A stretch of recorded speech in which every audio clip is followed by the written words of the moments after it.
Hi. Oh god, yeah, the Morty 3K something. Hang on. Okay, we already got the shades. You didn't have to redeem the shades, they were already included in the Morty 3K special. Hi there everyone. Oh god. I am switch. Because that is the rules. Thanks, dude. Oh boy. I am very sleepy. How about you guys? You got sound? Oh? What do you mean? Didn't you have sound before?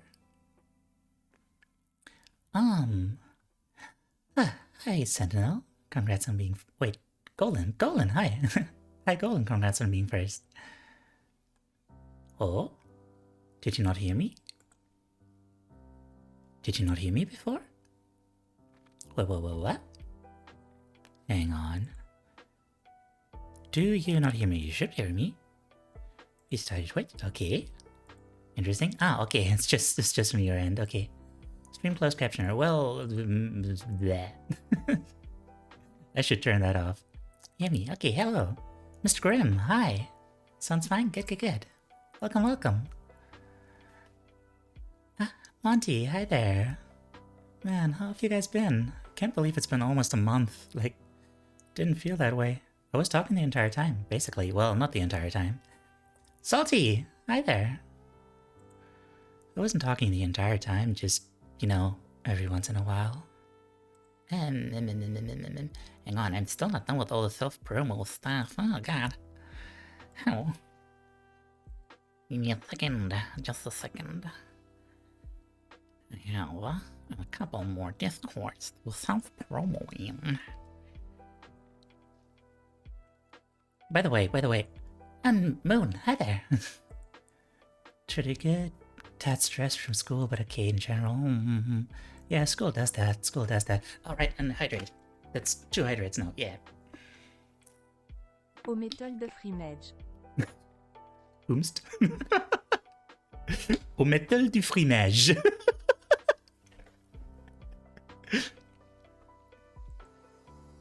Amazing. Doing lots of fun stuff with friends, which has been great. Oh yeah, that's awesome. Yeah, I've been also doing a lot more like social stuff, you know, online at least, for whatever that's worth. But you know, it was really nice. Like, I feel like on Thursday, like something kind of like got unblocked, I guess.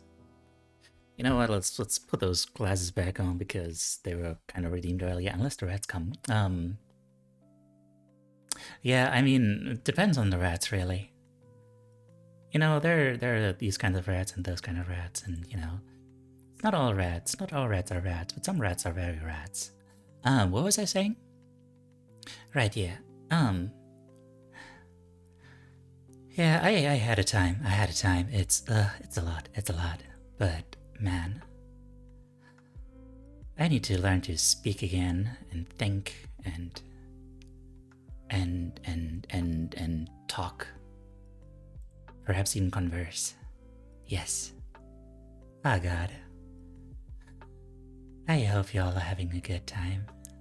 I hope y'all have been having a good time. I hope all my collective brain cells thought, yes, I should eat far too much food. Nomi is very full. Yeah, I get that. Sometimes I eat because I'm bored. Apparently that's an ADHD thing. Because you want that dopamine. Brain must learn to brain again. Yeah, ain't that the truth? Honestly, I should... wait. Where did the video go? There it is. Honestly...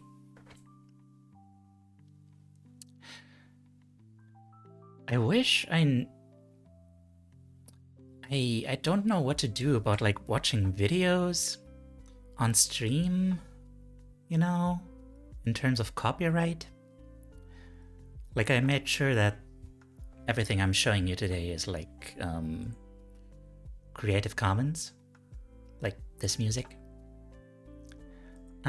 Coca-Cola chicken is so good. Who? Coca-Cola chicken? Like chicken marinated in Coke? That sounds horrible.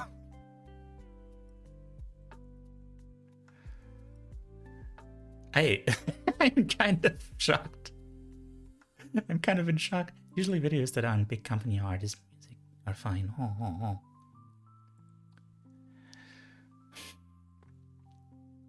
I guess maybe, I don't know.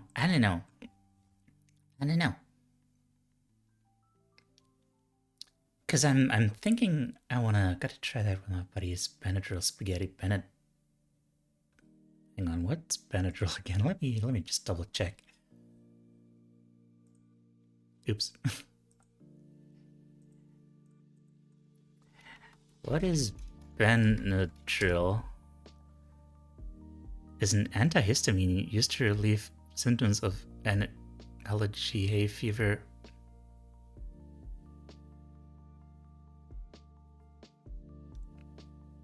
What?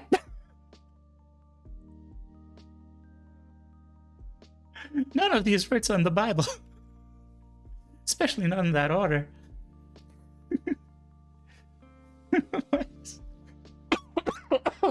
Oh god. I can't laugh. Laughing is dangerous. Ugh. Just gets all sugary and caramelized and just becomes sweet and salty, and next thing you know you're just halfway to heaven. I mean, I guess so, because you're dead. But at least you're having a good time while you're going there. Laughing is dangerous because it makes me cough. It's quite a terrible fate.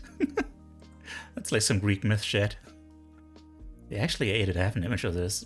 Please do share it. I wish to witness this train wreck. Hi there, Jesus. And yeah, Salty, go and dis the cord. Yeah. Yeah. God, I'm so tired. I think I've been spending too much time online and stuff. Because that is apparently one of the possible reasons why you are tired during the day but then can't sleep at night. Okay. I'll trust the sea peepers. We have taste mostly, okay. I mean, I do like Asian candy, so that's something. Okay. Yeah.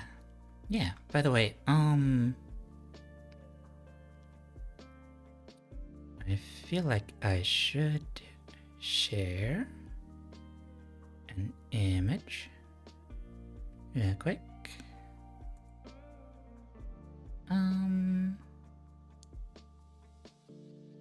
Where the heck is just a freaking image source? There we go. Dang it.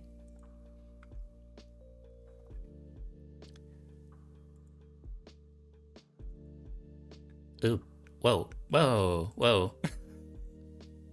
Slow down there, buddy. Transform. Feature screen. Okay, and now this. Hello, hi. This is this week's schedule. So. Close up. By the way, freaking.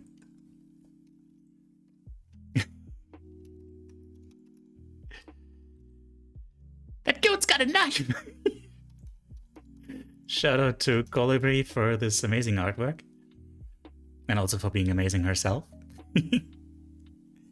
And yeah. Wednesday we're doing Amnesia Machine for Pigs. Because I saw something about it in a video essay. And it made me cry. And I want to experience that. About to commute to Stevie Stabby and smoking the Zaza. The Zaza. What is the Zaza? Is that like 2 pizzas? And yeah, then Sunday, community stream.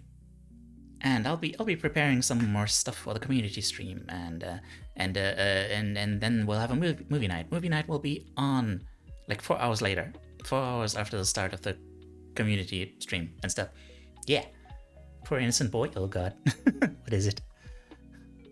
Need not know the Zaza? Okay. I shall remain blissfully ignorant.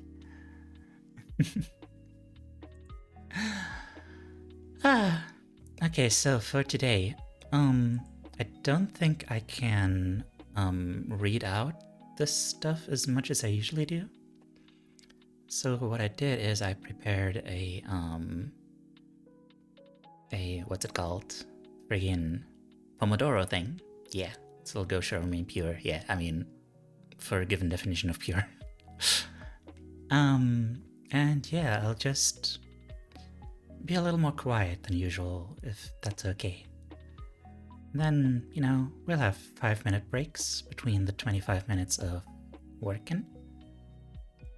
And I don't know, I guess I'll take some notes. I don't know, I'm not sure how I'm gonna do it, but we're gonna do it. Yeah. Yeah. And I hope you can chill and stuff and enjoy it. So yeah, today's subject is gonna be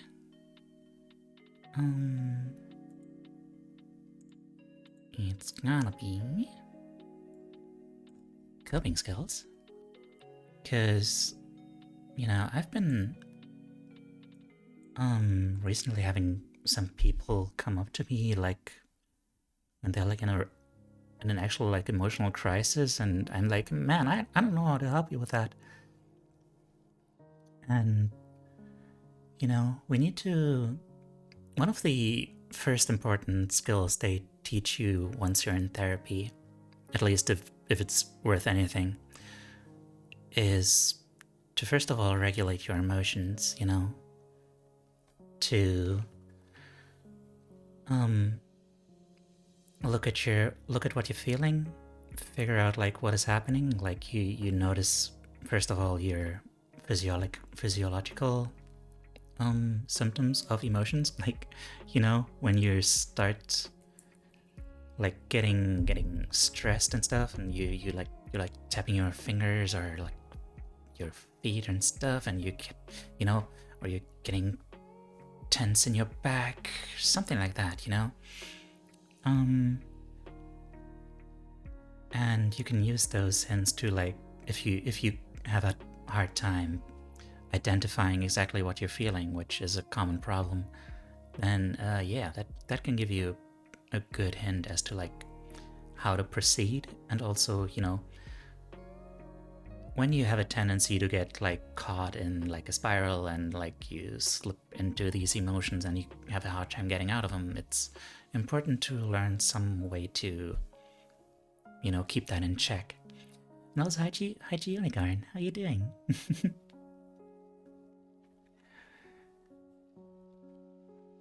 Glad to see you vibing. So yeah. Coping skills, y'all. They're important. Whew. Okay. Just got my pizza ordered. How are you? I'm alright. I'm very sleepy.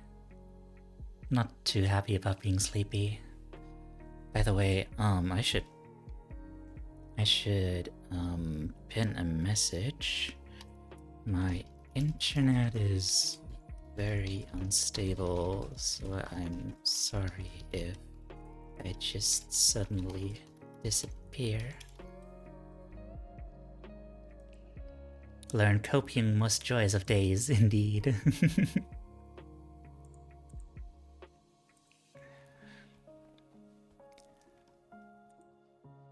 Is it copium? Hang on, let's look at that. What exactly is copium? Copium. Meaning. A fictional drug that one consumes after suffering a loss, defeat, or disappointment is used when facts do not match reality. Used when facts do not match reality. Wait, what? That makes no sense. Wikipedia. First cited usage points back to the album entitled Copium, released by album rapper Geek the Sneak in 2003. The term was popularized in 2020 by a reaction image of Pepe the Frog, hooked up to a tank labeled copium, sometimes reanalyzed as cope plus ium. Metaphorical opiate taken in order to cope with loss or disillusionment, often leading to one becoming detached from reality and in denial of the situation. Okay, no. That's not a good thing then. Copium is like the opposite of what this should be. Like when you're... Like, what coping skills should be is like that they... is that they stop you from feeling so devastated that you feel the need to, like, you know, hide in some sort of delusion about what actually happened, you know? Hang on, hopium? What is hopium? Clinging to unreasonable or unfounded hopes. Well, darn. That's not a lot better, is it? I'll be in the corner smoking my gaming F2P status copium. I mean, if that's what you need in order to get by, then, you know. I won't judge you. Pokejack. Okay, got that.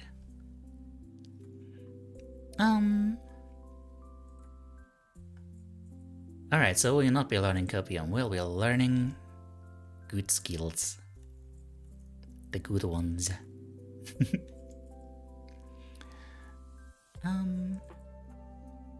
Alright, Purple Cat, you can chill over there.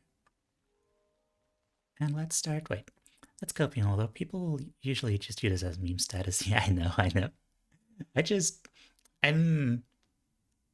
I'm just real interested in, like, definitions, like what exactly defines something, you know? So, yeah, I just wanted to make sure that copium is, like, what kind of copium it is. Like, it seems like a very sarcastic thing, like, you know? Yeah, where's that need? Wasn't that be fine? I'm coming to terms. I won't be getting that one identity reskin I wanted. Aw. It's okay. There are more important things in life. It's one of those things where you should be happy about. By the way, how loud was that? And also, hi Colibri! Let me give you a shout out. Give me a shout out to Colibri. Colibri is a big old silly dude. I am so bad at stealth. Look at that silly dude. No! Fuck! Fine. She's very chaotic cozy. How are you doing? How are you doing, my sweet? Now let me look up. Where did I put the thing?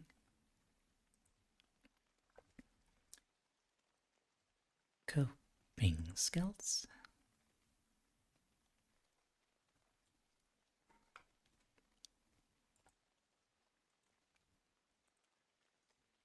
There we are. Someone's making excuses for failing at something. Yeah, that's not the kind of cope we want. We want the one where you can then accept the situation as it is. I hope your Monday is going well. It's... You know, I'm trying. As the pinned message says, I'm a little trepidatious about how it's gonna go, but... Also, I'm very sleepy. But I'm trying.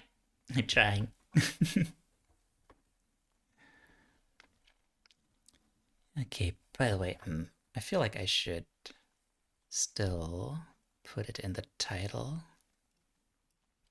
Coping skills by our good old buddy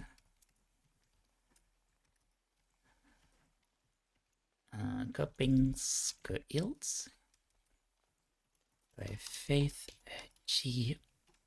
Harper. Teiyu, By the orders of the oratrice mécanique d'analyse cardinale, you are hereby guilty of being best boy. Best boy. Oh, God, damn it. Oh, I hate that I can't laugh without coughing. Ugh. By the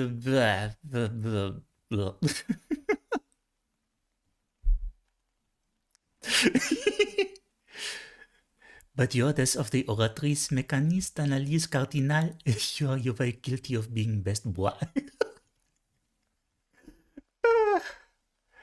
God damn.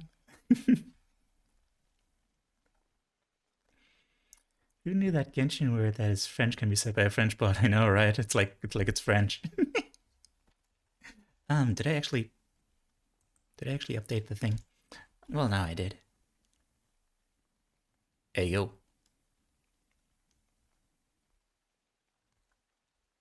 Wait, this has like cute artwork. What the heck? Hang on, okay, I can't show you guys. Dang it. Because for some reason, OBS can't capture Firefox. And it's opening the thing in Firefox. I don't have a separate PDF player. PDF player? Yeah, sure. Good job. Ah, thanks. Are you guys sure that the sound volume for these is good? Because it sounds very loud to me compared to everything else. Why do you keep disappearing? Why does this thing keep disappearing? Are you okay? Pomodoro, are you okay? Sounds good to you? Okay. It's always so weird how different it can be between what you guys hear and what I hear. Okay. If you guys say it's good, then it's good.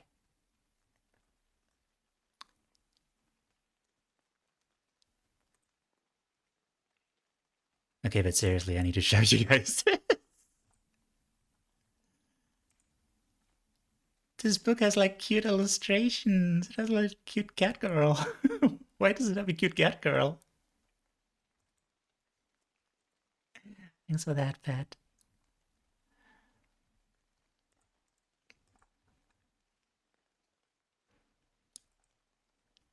Oh, look at that. That is actually so cute.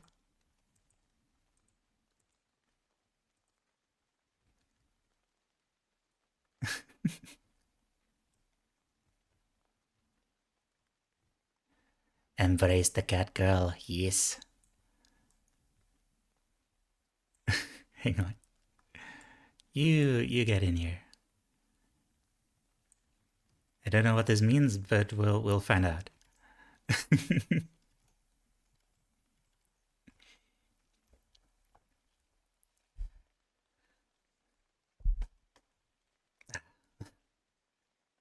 Why is that last trope's just roach stoops sticky? Oh god. So it is. God damn it.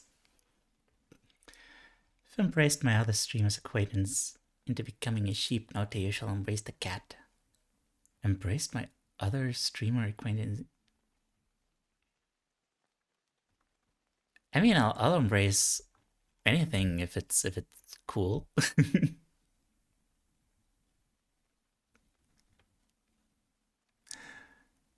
Also, sheep are cool. I like sheep. You know, the actual ones, maybe not so much the metaphorical ones, but the ones I've met are cool. I think we have a false idea of what sheep are like. Cat girls. You're cool, get embraced. Come here, come here. Why, I can't wait to get into that loving embrace, my dude. Also, we're off to face G. Harper's trademark style. Introduction. Shit's fucked. We're all cursed with living in interesting times, even when shit is rocking along and our lives are generally positive. We are not fucking likely to focus on calmness or give ourselves space to think and chill. Remember when vacations were meant to be a time to have fun adventures? Now it's a time to go away and sit somewhere and be as quiet, non-thinky, and non-doey as possible. I work with so many people who just need more time in their lives to chill. They aren't crazy, they're just fucking exhausted. Sheep misconceptions, yeah. Like, all the sheep I've met have been pretty cool people. Not like, follow the leader kinds. Get squashed by them thighs. Oh my. Okay. Sounds very warm and soft. I'll take that. We're all seeking better ways to live with all this shit, right? And when I say all this shit, I'm talking about what it means to be a human in the 21st century. We are living in a time of huge uncertainty. Political upheaval, community violence, environmental distress. We are hyperwired and overstimulated, and undernourished in all the ways that matter. Authentic connection, stillness, healthy nourishment, joyful movement. We're seeking relief even more desperately than Aidan Quinn was seeking Susan. I don't know who that is. Let's look at what's gotten super popular in recent years. Pokemon Go, fidget spinners, coloring. My older, and therefore more middle-aged than I am, brother, succumbed to the planking craze a few years ago. These are all things that help soothe our minds when life is a dumpster fire. There will likely be at least 3 more viral coping skill activities sweeping Insta between now and when this book is published. We need shit to help manage life stress. These are all coping skills activities. We're all actively seeking ways to manage things that feel unmanageable. Like, honestly, what I'm providing is also kind of a coping skill. Like, we all feel like lonely, and because, our world is structured in such a way where we can't really be surrounded by friends all the time, as we used to be, back when, we lived in like small tribes where everyone was together all the time, basically. Yeah, so now we want to have someone, just kind of there, talking. Fidget spinners lasted barely a year. Oh, cheer. Hey there, Stevie. How are you doing?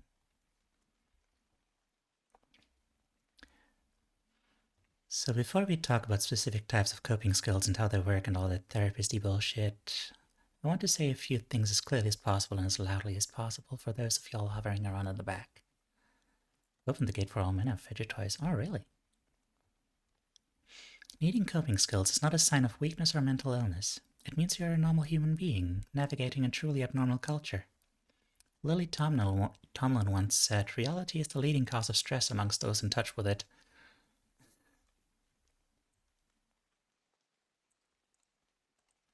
Alright. Just gonna put that one in the notes. Okay, this image needs to go somewhere else.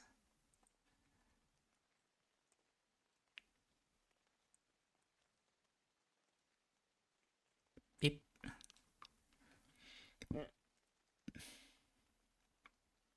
Shit's fucking whack, science person. I mean, it's good to have those things confirmed by science,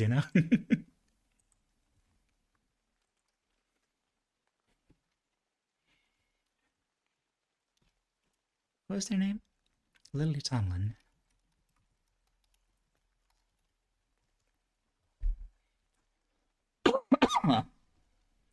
There are a few things that are complete and fundamental truths about yourself and why you sometimes are struggling and need coping skills. 1. There are no such things as wrong responses, only adaptive ones. Oh. That's true, yeah. Like, a lot of the time we think like the way we respond to something is like super dumb and stuff, but it's probably something that we learned early in life. And, it apparently managed to keep us alive, so obviously our brain is gonna be like, okay, apparently it worked, so let's keep doing that, What you have survived has wired your body to proceed with extreme caution on an unconscious level at all times. This is called staying fucking alive and safe. You're not choosing to shut down. This is not a mental illness, it is a physiological state of the human body. You are not crazy, you have adapted to the environment around you with the only information you had at the time, your previous circumstances. Nature doesn't look for good solutions, just the first ones that work. That's true, that is very true.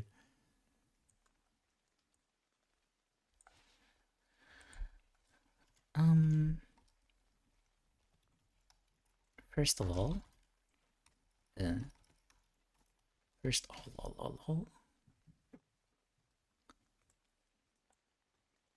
actually, hang on, let me, oops.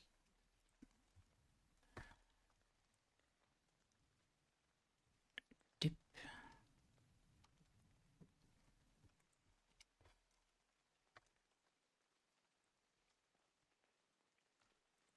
So, first of all, there are no wrong responses.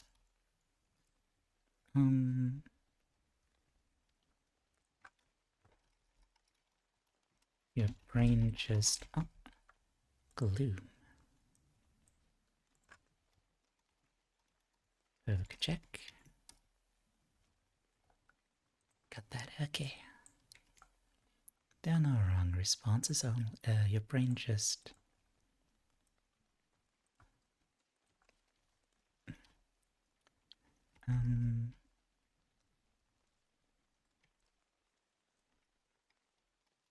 brain just adapted.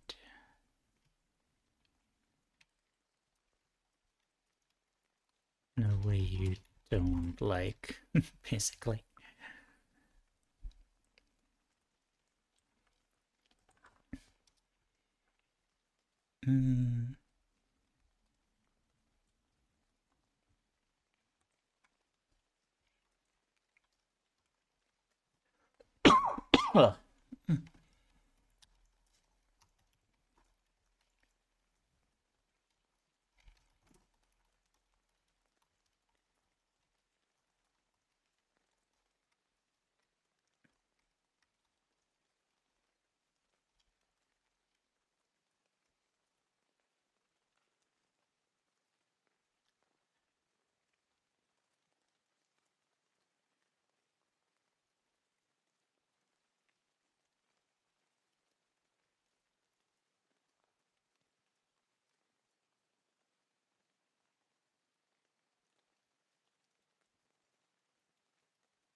You may be thinking, bitch, stop being overly nice and letting me off the hook. I'm just fucking crazy. I don't need an apologist right now. Yeah, here's the thing. I'm not nice. Empathic, definitely. But nice and letting people off the hook? Never been accused of that in the history of ever. You're absolutely accountable for your actions, no matter what bullshit has been foisted upon you. You may not have been the one who bought the ticket, but it is now officially both your circus and your monkey. Ah, yeah. That is a classic one. Reminds me of Horatius the dwarf. He likes to say, "Not your circus, not your monkeys, not your circus." Wait, what was it? Not your monkey, not your circus. I think that's what it was. But yeah.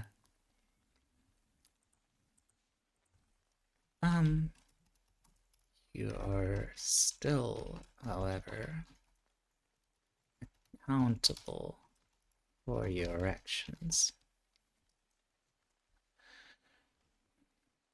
The best weapon you have in managing your own reactions is a real understanding of where they come from. So when I'm saying these things, it's not in a nice letting you off the hook way, but in a this is the best understanding we have of brain science way. I'm going to delve into the brain science a lot more in a bit, because choosing the right coping skills for you in whatever particular circumstance you are facing means understanding what's really going on and why you need them.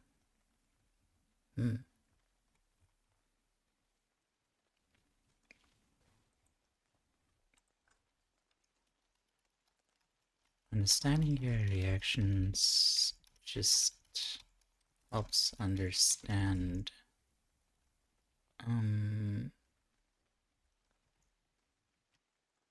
just helps find the right coping skills for you.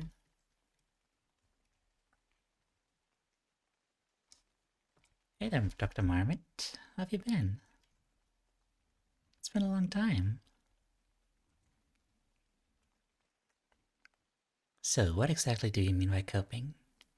Words change in meaning over time and across situations. Sometimes words become so vaguely all-encompassing that we lose a common understanding of their meaning. And if our job here is to figure out how to use coping skills to get better, we need to start with a common understanding of meaning. Defining coping skills relies on a good working understanding of a bunch of other shit. TM. So I'm going to define certain terms psychologically, what they mean in mental health speak, which can be a far different thing than how words are used in popular culture. And if we are talking about our understanding of the psychological need for coping, then we had better be framing everything at that angle. Otherwise, this would be a useless hot mess of a book, and I am to write a useful hot mess of a book, damn it. He's getting a new apartment ready for move, so much to repair, oh my. A bunch of people have been moving recently. I hope you're doing good in your new apartment. I'm very sleepy. And, you know, a little bit stressed out by the usual things.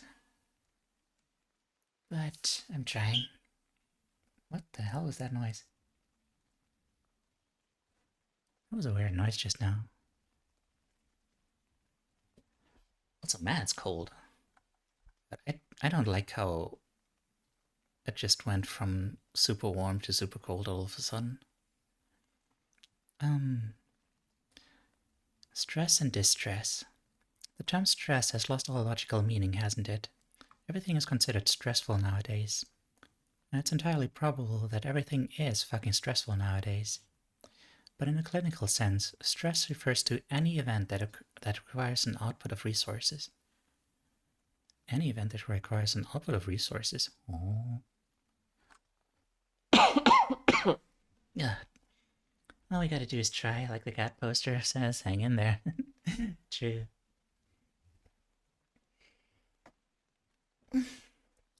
Stress can be good. Output of resources to create art, or run a race, or finish school. What can be bad? Coping with a car accident, or an illness, or being terminated from a job. Whether the situation is good or bad, we can hit a point where we run out of the resources that we need to cope with the situation. And that is what distress is. The point of resource depletion.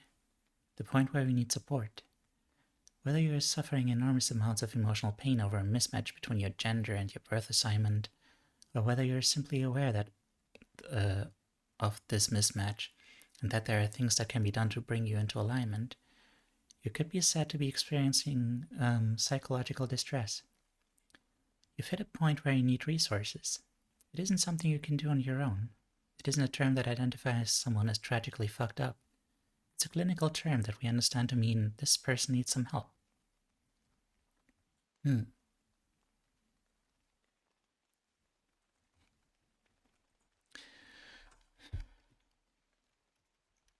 Stress means that an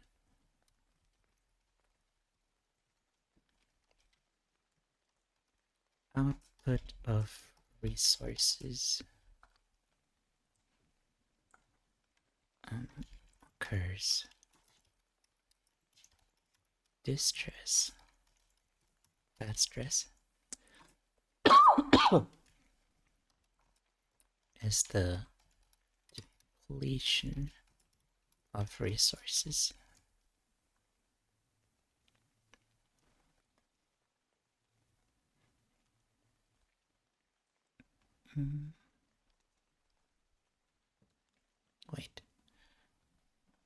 point of resource depletion.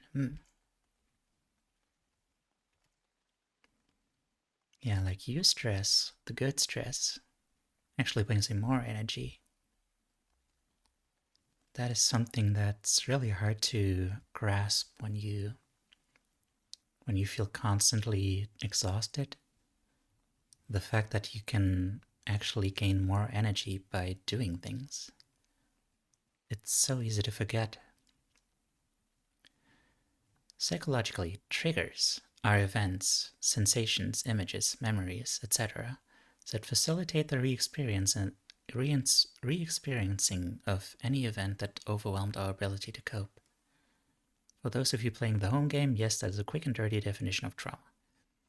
Also, it put in terms of use stressors and distressors, or sometimes spoons. Oh, yeah.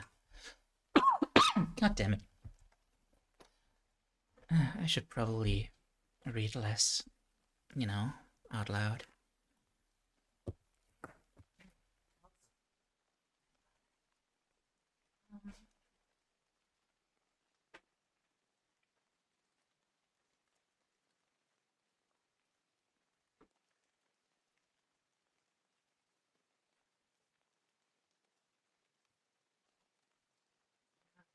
Here's that thing.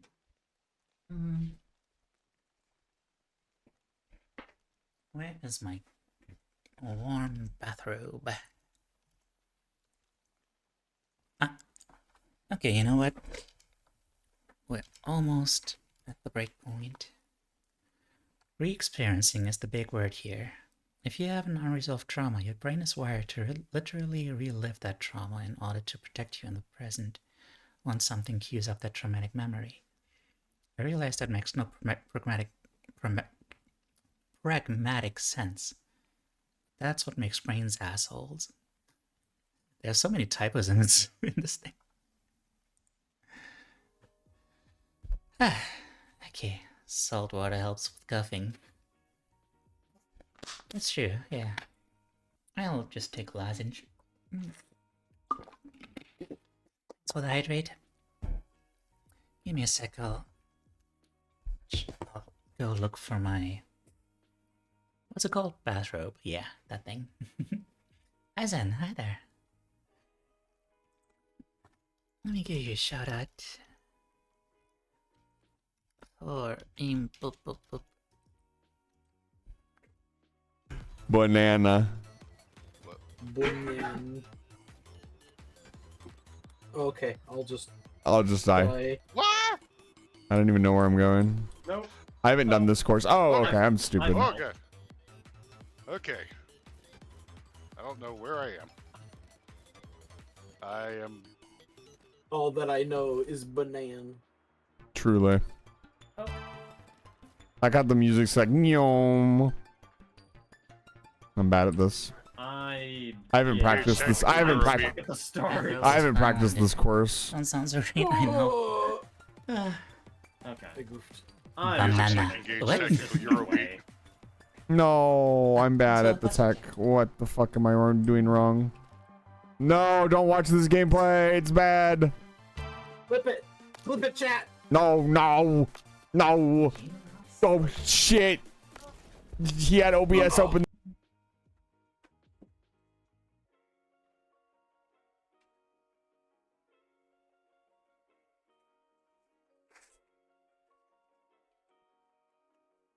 Here's the lozenge.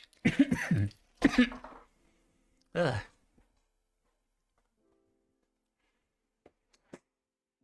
I have a lot of them.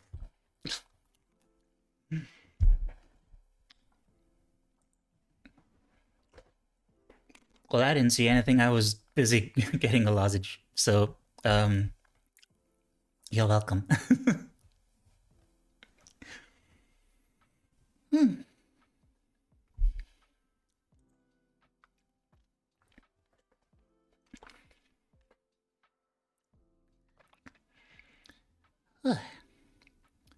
Peak crap gameplay.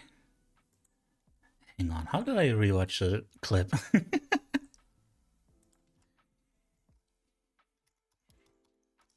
are like a bunch of commands. What was it? replay clip or something. Banana. Bunyan. Okay, I'll just die. die. What? I don't even know where I'm going. Dramatic entrance. I haven't done this course. Oh, Hello. okay. I'm stupid. Okay. Okay. I don't know where I am. Hi. I am. All that I know is Banan. Hello Truly. there, Raiders. Welcome on. I got the music set. inwardly herein and I'm bad at this. hereafter. Hang on, let me just... I haven't practiced this. I haven't practiced. At the start. I haven't We practiced need this course. Oh. Okay. I'm sorry, Looks we need like to you wait for engaged this technical clip to Euro get out, be done. No, I'm bad at the tech. What the fuck am I doing wrong? No, don't watch this gameplay. It's bad. Flip it. Flip it, chat. No, no, Flip it. no. Oh, shit. He had OBS open. Come on. There we go. Minecraft. You're playing Minecraft. How was Minecraft? You would have to drink me, otherwise then I may consider becoming a sea monkey. And what brings you here? And how are you? And I'm fine, thank you. And also, sup? Hello. Ah, Sleepy, hi there. And Tower, hello too. I shouldn't have said that. I shouldn't have said that.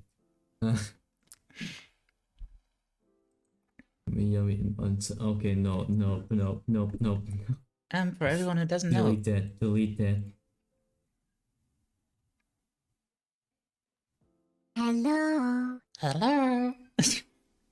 This is Teiyu, your emotional support animal. I'm striving to become a mental health content creator.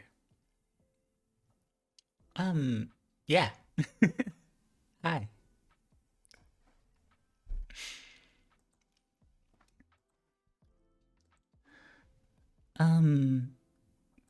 Yeah. What's up? Somewhat alright. Well, I just want to know how you are. I'm somewhat glad that you're somewhat alright. I guess.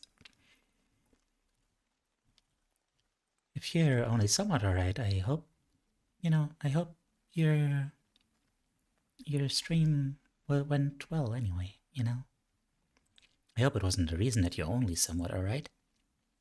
I hope it helped you be more alright. I don't know. I'm just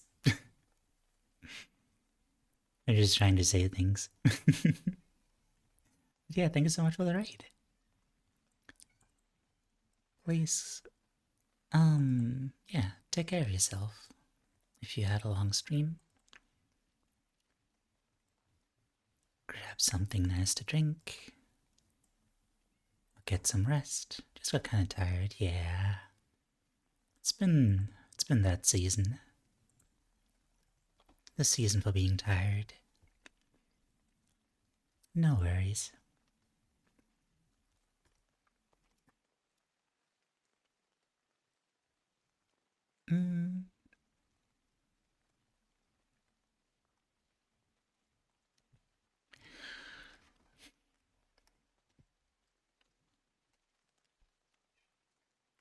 Okay. Please raise your hand if the overuse of the word trigger in recent years makes you throw up a little bit in your mouth. My hand is raised with you right now, which totally makes it hard to type, by the way. Katya, hi there. My sweet darling. I'm glad to see you.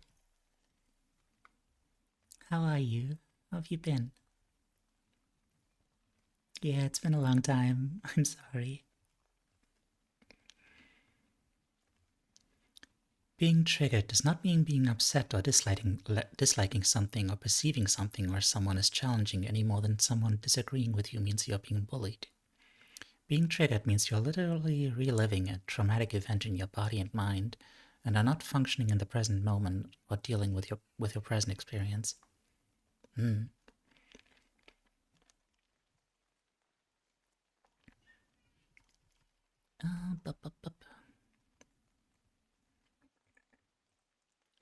Notes.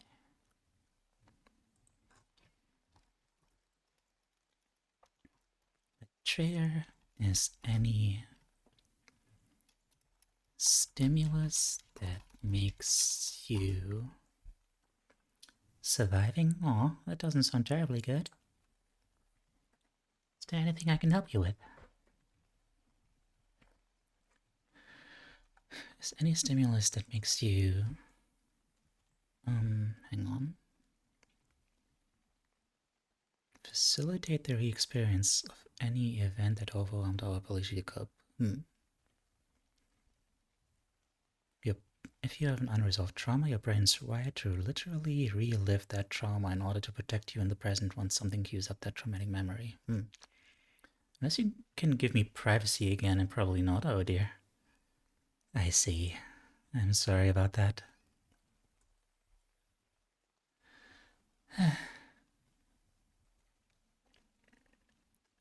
That is...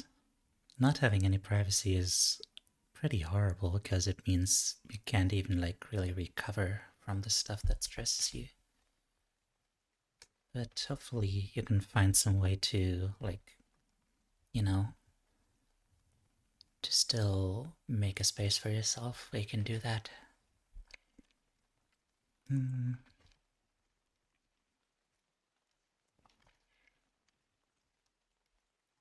Relive an unresolved trauma in your mind, taking you out of the actual current moment. Surviving sounds preferable to the alternative, but it could be better by the sounds of it. Yeah.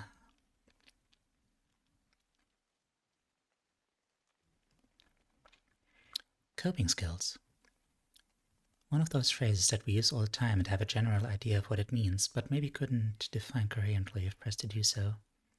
For our purposes, I'm going to define it as a conscious effort to utilize resources to manage or mitigate stressors. The stressors are either internal, in the form of health issues, trauma flashbacks, negative self-talk, wiring, or external. Bad shit happening, other people's drama, all the crazy shit going on in the world. Just want to start streaming again without the risk of people busting through my door and detonating me. Ugh. Yeah. And can't you at least, like, lock the door or something? Coping skills are the tools we use to build up our stress management skills to prevent a free fall into distress. No lock on the door. I mean, obviously it should be enough to just set some boundaries, but... Valkyries! Valkyries cares, hi there! You too. You two are you? What's up?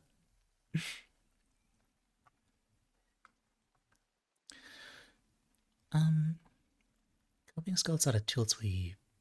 They also help us negotiate with our triggers and mitigate our response if we're triggered. You're all with me, right? Of course you can totally argue a broader definition here. Coping skills can be any way we react to our interpersonal and intrapersonal conflict to self-soothe. The Fruits, both Sigmund and Anna, call these sorts of unconscious coping strategies defense mechanisms. More recently, Jungian analyst James Hollis referred to them as reflexive anxiety management systems. Sounds very technical. Couldn't resist a cute goat model, and wow, this is nice. Aww, I'm glad you enjoy it.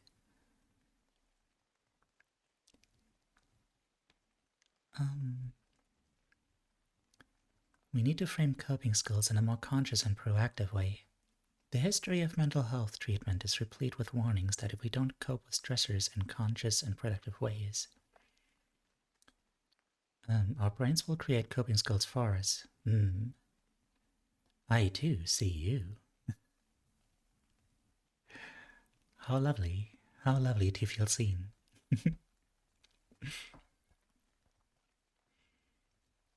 And they won't be healthy. If we keep bobbing along, letting our brain try to figure out its own coping skills, it takes over and starts running the damn show. We might even say that this is the genesis of addiction, something we have all dealt with in some form or another, because we need coping skills. We need resources to combat stress and prevent distress. And we need... Ah, thank you for the follow. Imagine being noticed. Couldn't be me. I know, right? Hey there, Tofu. How are you doing? And thanks for the stretch.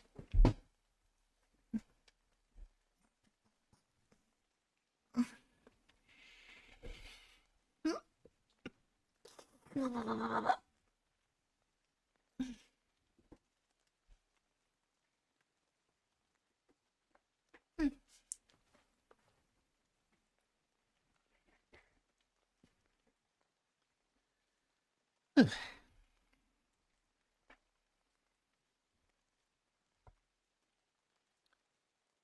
have a pretty good understanding of the brain and how it works, and that understanding is getting better all the time. Brains are just looking to survive. But in the end, we are so much more than embodied brains, sending and receiving messages. That undefinable moreness that makes us our unique selves is the human mind. And you need more than just your brain. It takes the human mind to thrive and heal. So this book is focused on conscious and proactive coping.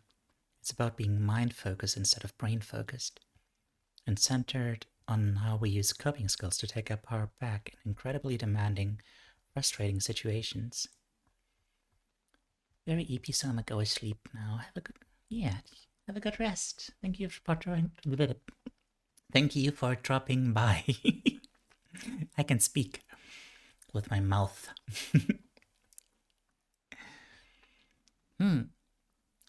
Yeah, you too. You too do that, yeah. Stay well nourished and rested. English is words. Yes. Many words. So many words. Like holy crap, so many words. Because seriously, what the actual literal fuck is happening in the world right now? Sometimes the only power we have is in our own reactions. And if that is the only damn thing we have left, let's hold on as tight as possible to our sanity and humanity.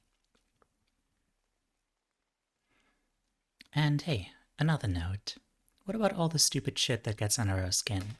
Going back to our definitions of stress and distress, it's not actually stupid. If something requires our resources, big or small, then it just does. And if we are low on resources, spilling our Americano, the adult equivalent of letting go of your balloon, don't you know? I see. Can be as distressing as a car accident. Maybe not physically or behaviorally, but emotionally, you feel me? Side note for therapists and other treatment providers. English is the back alley thug of languages, beating up others for spare vocabulary, yeah. English is a big old hoarder too. Words is hard, unga bunga. I'm sure you're wondering where I'm going with all this individual work with a theoretical orientation you operate from. Yeah, well, I hope so. I've intentionally pulled what I have found to be the best and most effective resources from a variety of evidence-based practices and well-established treatment theories. You're gonna find your cognitive behavioral therapy, dialectical behavioral therapy, acceptance and commitment therapy, positive psychology, mindfulness-based stress reduction, somatic experience, relational cultural therapy, and classic Jungian therapy. Eclecticism at its best. Okay.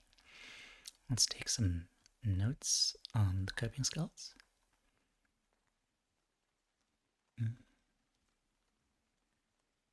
Oh, by the way, you can't even hear the desktop audio.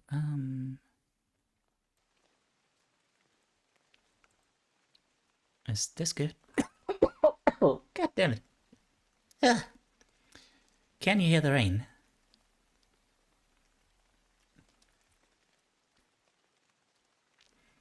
There has been rain going on this whole time, and I don't think you ever heard it. Thank you. Stress D's. No,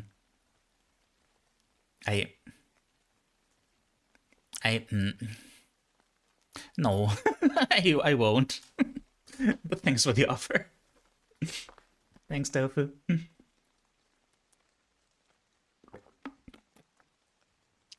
Checkmate. Okay, well, fair. The rain outside just stopped and now it's back in my ears. Well, I hope you enjoy it still.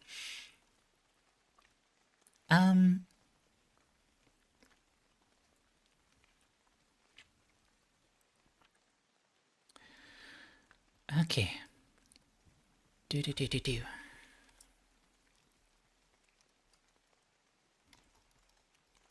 Coping skills are a conscious effort to utilize resources to manage or mitigate stressors. Time for chill up and goat noise while I play something yee.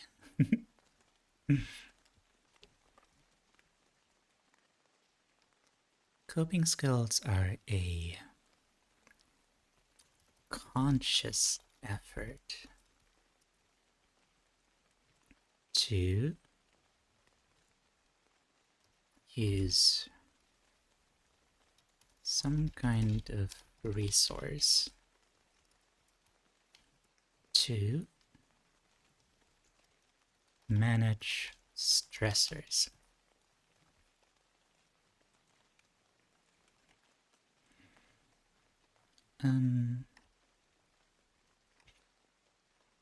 Manage or mitigate your stressors.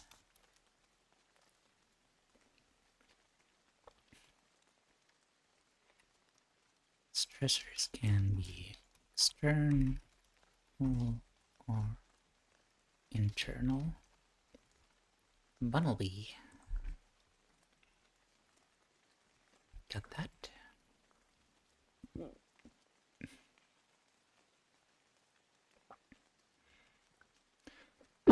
Oh.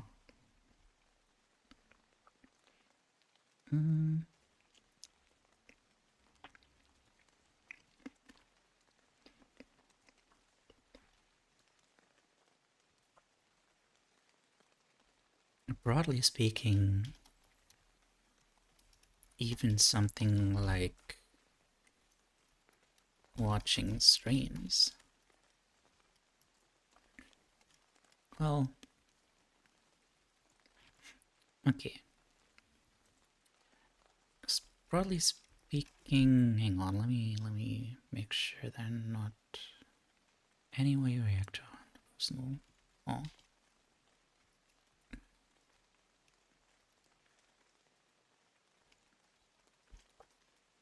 Coping skills can be any way we react to stressors in an attempt to self-soothe.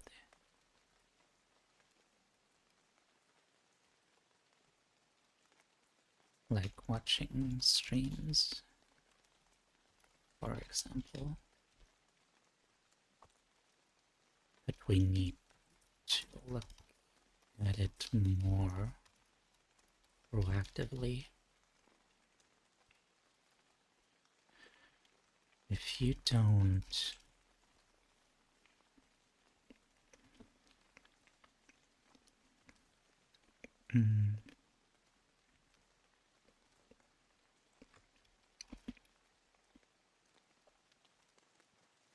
we don't consciously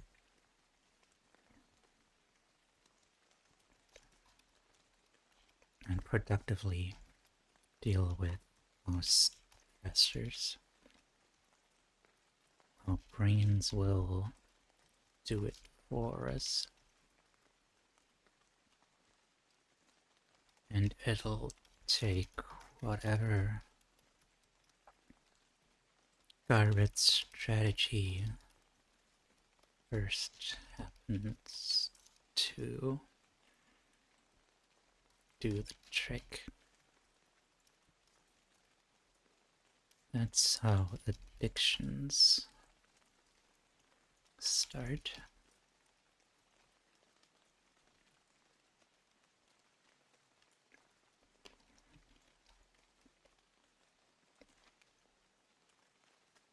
Any addiction is just a way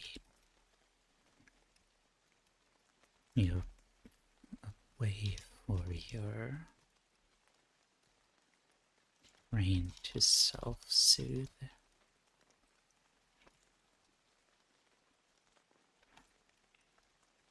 That went off the rails.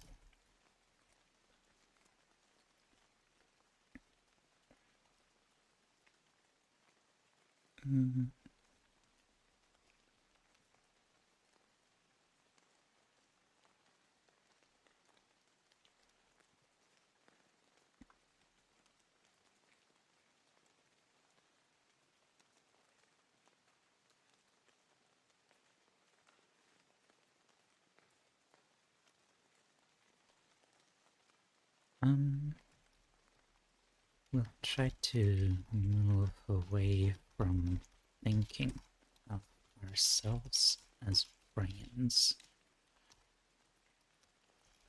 There's a certain more, certain something more to us that makes up the human mind.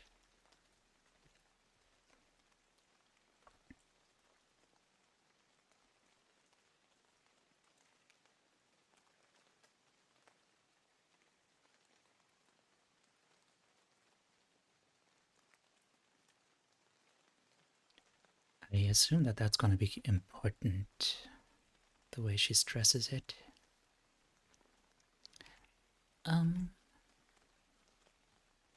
1915, okay. Keep going until the break, and then I'll take a pee break. How do coping skills work? Coping skills are not woo-woo bullshit. They are mechanisms for managing an altered physiological state and bringing your parasympathetic nervous system back online. They are ways of thinking, feeling, and behaving through a physical level of stress, a physical state of stress. We cannot control our brain's survival responses, but we can negotiate with them to demonstrate that their situational read is not accurate and that we can manage our current circumstances. The science of coping at the brain level.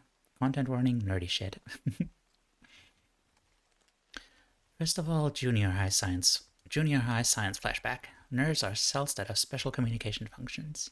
They communicate throughout the body as bioelectrical signals, like what happens if you touch a hot thing.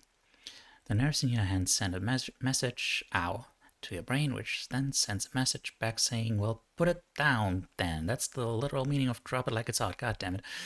Sometimes Shioa does it a little bit, trying to be funny. The vagus nerve, also called the 10th cranial nerve or cranial nerve X, which all sounds sci-fi as fuck.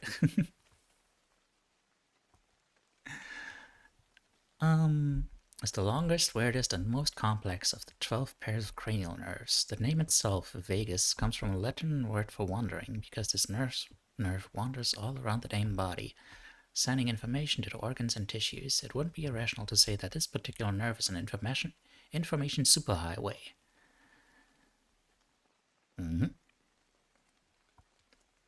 Oh yeah. The vagus nerve. Yeah, here's a diagram of the vagus nerve, which I can't show you easily. But yeah, it just connects to like basically all the important stuff. From your gut to your brain, to your ear and spinal cord, and something, and heart, and lungs, and kidney, and liver, and whatnot. Okay, stay with me. There won't be a test, because you can flunk a self-help book. But it will really help make all the coping skills information make sense in context. So your nerves aren't running around like anarchist messengers. They're organized into systems. Nervous systems are the networks of the nerve cells and fibers that transmit messages. Nerve cells don't just bop around aimlessly like your useless ex. Rude.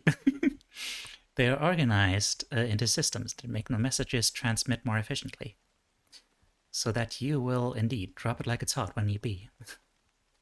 Now, human beings have 3 nervous systems, all of which are autonomic.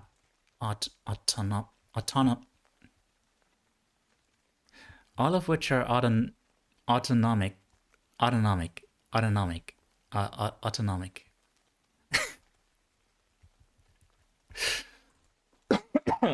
Hang on.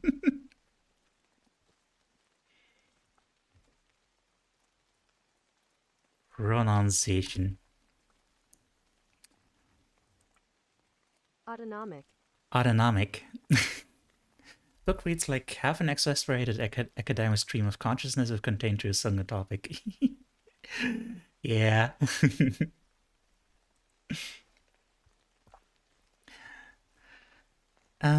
Human beings have 3 nervous systems, all of which are autonomic. Autonomic just means they are essentially self-governing. They work involuntarily and are not under conscious control. Because you're not allowed at any time to decide whether or not you're going to drop the hot thing. That's the kind of shit that will get you killed. Your body is not interested in negotiation. Shit just getting dropped. You're starting to feel me on why this is important info, yeah? These three nervous systems are known as the sympathetic, parasympathetic, and enteric nervous systems.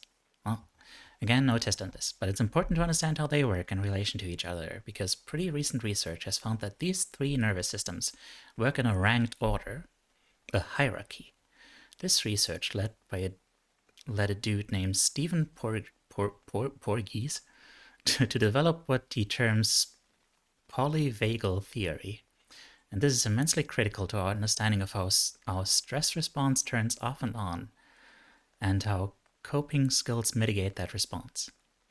In order to understand polyvagal theory, we first need to remember that the fundamental reaction of all animals in the face of a threat is to engage in the fight, flight, freeze response, which is activated involuntarily by the sympathetic nervous system. The fight, flight, freeze response is critical to our survival. It is activated in the face of a threat or perceived threat, whether it be to our actual physical safety, the individuals we love and care for, our possessions, or our needs, wants, desires, well-being, and belief systems. Essentially, anything that challenges the core of who and what we are, and or what belongs to us, invokes a protective response. If we perceive aggression as a means of escape, we will fight. If our instincts tell us we can fight effectively, but we can escape, we will flee. If neither of these responses are likely going to be effective, we will freeze. Whew. Okay, y'all. How we do? Yeah. I will go to my actual Be Right Back screen. And then, once I'm back, we can have an actual little break together to talk a little bit. Until then, be right back.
You are.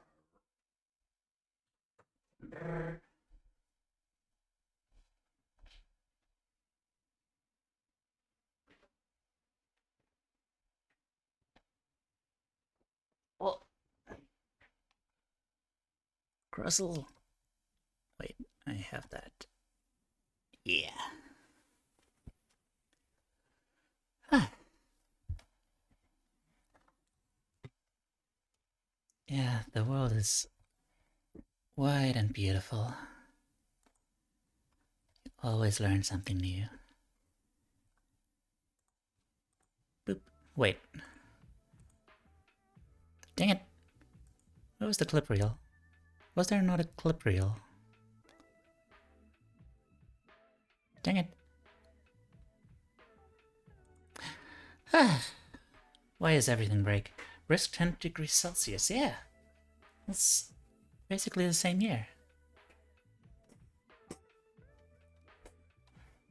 That's a funny coincidence. I mean, you know, it's not that funny, but it's, you know, it's a coincidence. I assume. Assuming that you aren't like outside my window or something.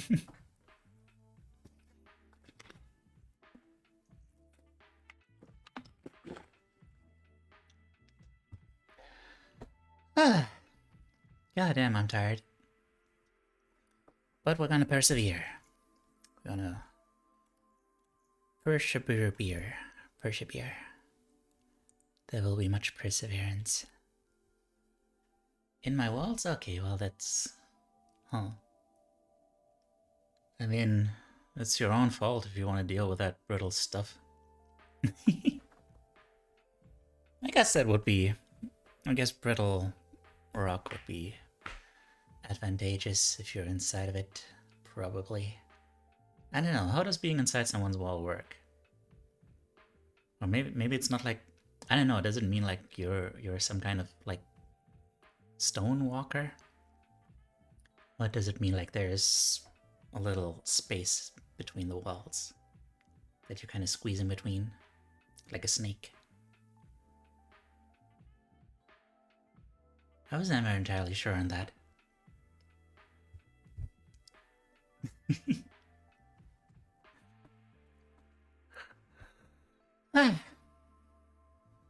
And I'm surprised that my... Cup, hi there. What are you doing? Starts when you eat all the cotton candy stored inside the walls. Oh, cotton candy. Forbidden cotton candy. Oh, wonder if we have that. Do we have forbidden cotton candy in our walls? Because this is an old place that I live in. It's like, how old is this house? At least 100 years. Older than 100 years. Pretty sure. Yeah. What is that symbol? It's a little cake. Our Place 2023 cake. I see.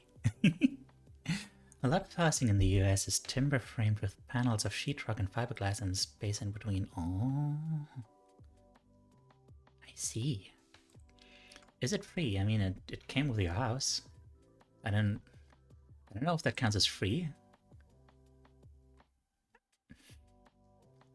I guess you're paying for it along with the rest of the house. I'm not entirely clear.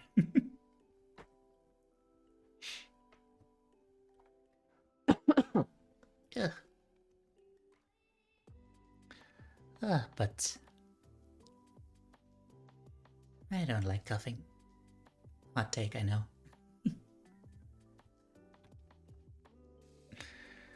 Y'all, I've been so obsessed with like this Pokemon song. There's Pokemon song by Michi M. Let me show you guys if my connection is gonna cooperate. There we go. You can do it. I believe in you. There we are. Copy. Copy link. There we are. It's so catchy. And fun.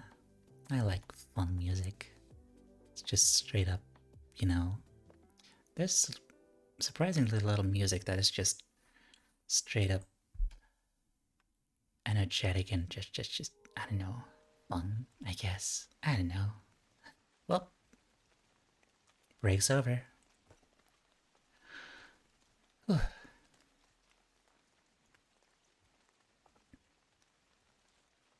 All of these strategies are purely defensive ones. The intent is not to win against or overwhelm the threat, but to survive. The body's job is to size up the situation and figure out the best means of staying alive. It chooses a strategy based on the information it is receiving and past understanding of the threat.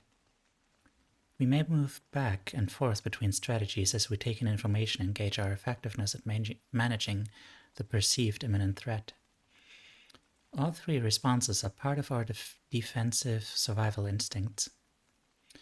We read often about the fight or flight response, but the freeze response is often let out of literature describing trauma reactions. The freeze response is the one that most human beings are embarrassed about, although it makes just as much sense as a protective strategy as fight and flight do. The freeze response is no more a failure than any other coping strategy, and is nothing to be ashamed of. Peter Levine states that there are 4 potential evolutionary survival benefits to the freeze response. Most predatory animals won't eat an animal they believe is already dead unless they are really hungry. Most animals have encoded information that meat that is already dead may be spoiled and therefore is a risk to eat. Oh, I've always been wondering about that. Like, why playing dead would be an advantage, you know? I guess that must be it. It is more difficult for predators to detect prey that is not moving. Immobilization shuts down all movement responses. Even if we are trying to be still and quiet, it is difficult to do so unless we have become biochemically immobilized. When one animal collapses in a group, this distracts the predator from the rest of the group, allowing their escape. Oh. The freeze response releases a numbing agent in the body that makes the pain of attack more bearable. Oh, really? Now, obviously it makes sense that the sympathetic nervous system should not be in charge all the time. It will make us fall apart at the seams pretty quickly, and this is why people who don't have conscious ways to cope with chronic stress do fall apart at the seams pretty quickly. Our second nervous system, the parasympathetic... hang on. I feel like I should start taking notes on this before moving on to the whole new thing.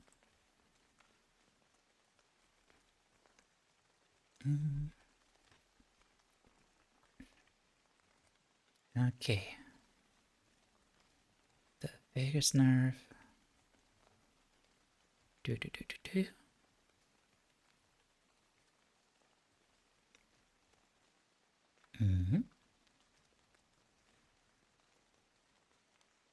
They're autonomic. They're autonomics. Okay.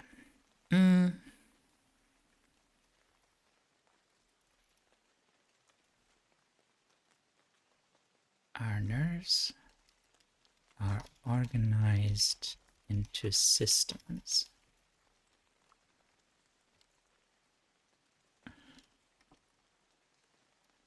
Nervous systems into autonomic systems, nervous systems.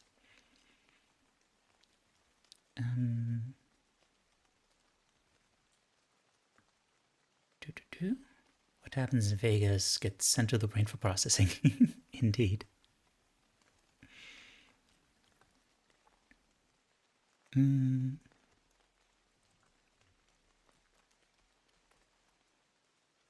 This means they are not under conscious control. If you touch something hot, your body is dropping it. There's no negotiation there.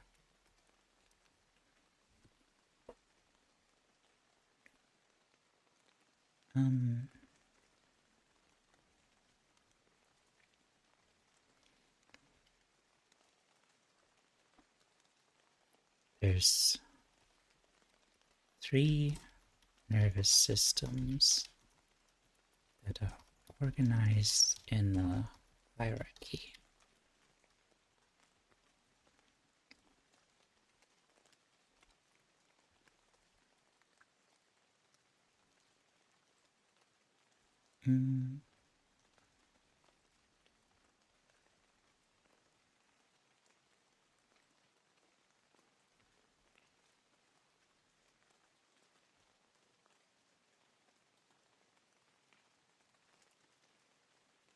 Sympathetic, parasympathetic, and enteric.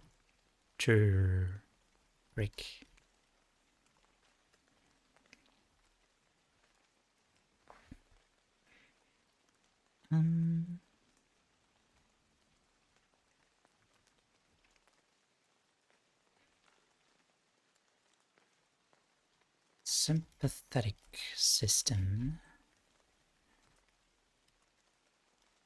Fight, flight, or freeze.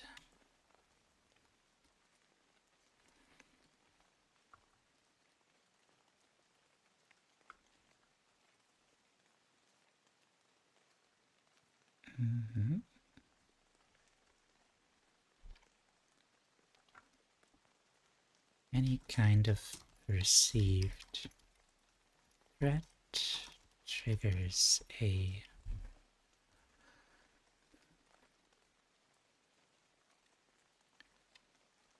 kind of perceived threat to our safety, our sense of self, anything that belongs to us, etc. triggers one of these responses.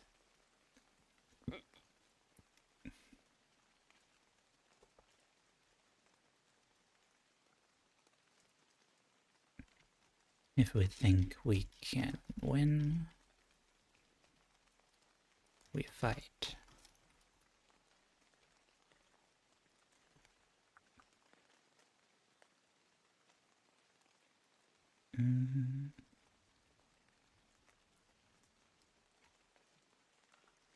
If we can flee, we do so. If neither seems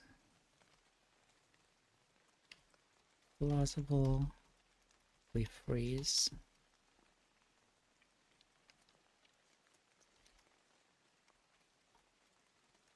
Wannabe, hi there. Glad to see you. I'm very sleepy. I hope you're doing well.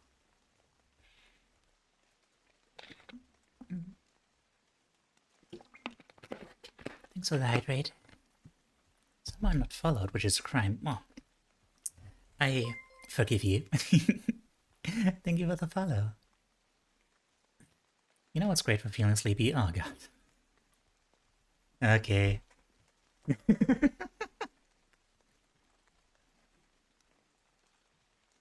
Just do it. Do it, coward. All right.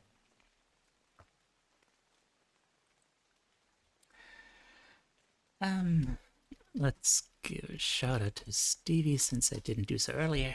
And 1, 2, hello, 3, friend.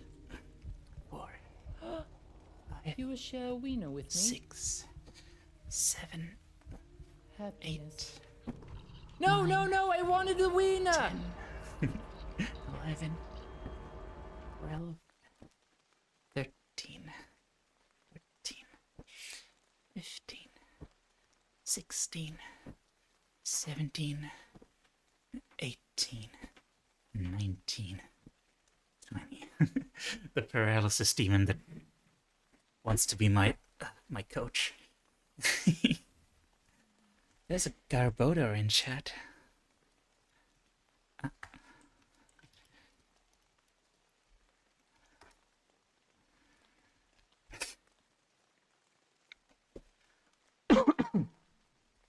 Teiyu's personal trainer demon.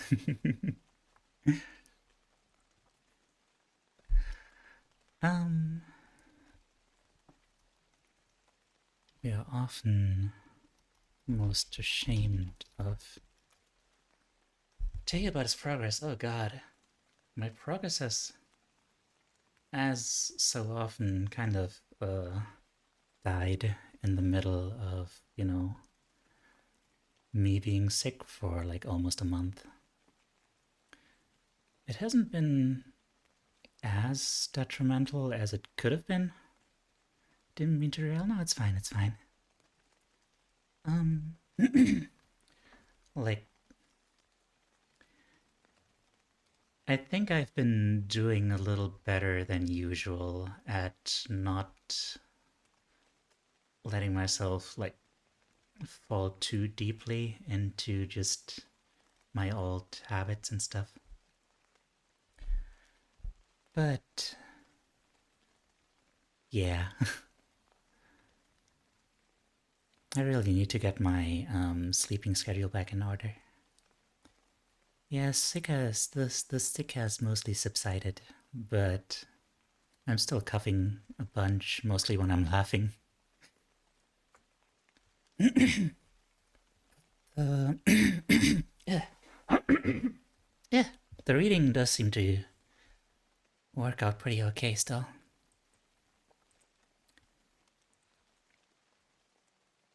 But yeah, maybe I should not worry so much about that and just kinda stay a little more quiet.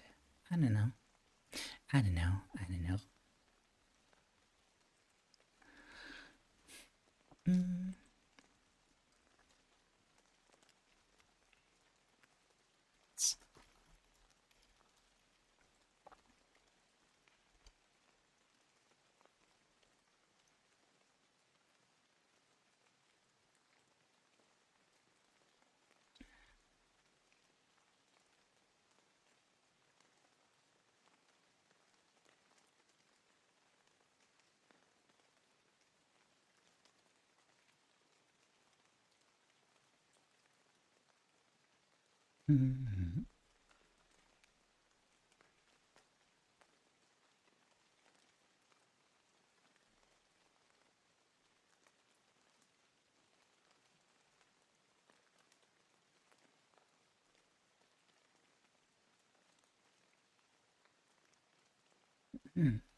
Obviously, this nervous system shouldn't be in control all the time, which is why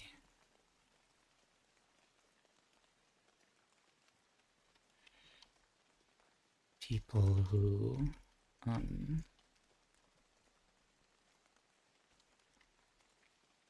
lack conscious coping skills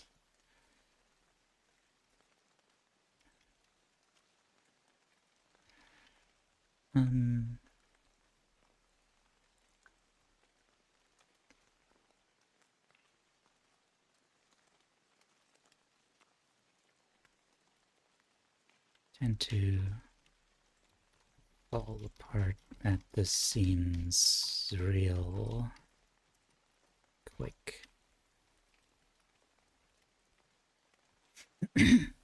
Glad you're feeling better. Definitely count yourself. Your body may still be in recovery. Yeah, I'll try. Sleep schedule got massively thrown out of whack by a game I got sucked back into after a while away, but I fixed it enough to catch my streams at least. Get. Space Station 13 stream remake, pretty darn good. Oh, don't know what that is. Space Station 13. That could be any kind of game. I love a good hyperfixation game, do we? I'm I'm always scared to try anything that could get me like addicted, because I think I have a kind of instinctual understanding that I'm that I easily fall prey to addiction and stuff. I need to get better at like conscious coping skills like this. Thanks for the head pat.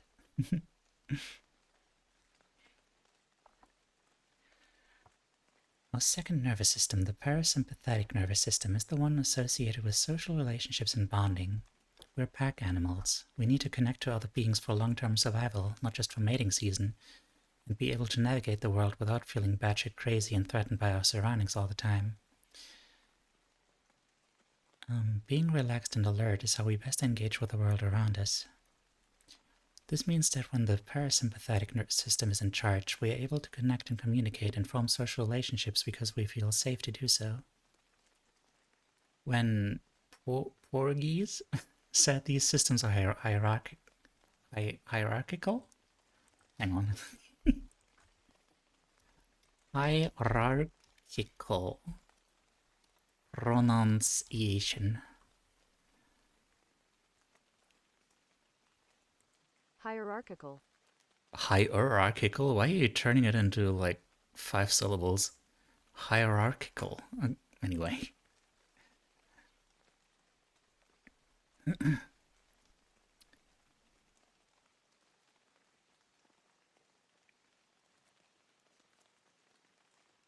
Wait, where was I? He was saying that the parasympathetic system is newer and inhibits the older systems. We turn off the fight, flight, freeze response so we can live and work in cooperation and build relationships. Oh. It is newer and inhibits the older systems. But when something challenges our sense of safety at our lizard brain level, the parasympathetic system goes offline. The sympathetic nervous system is myelinated? Myelinated.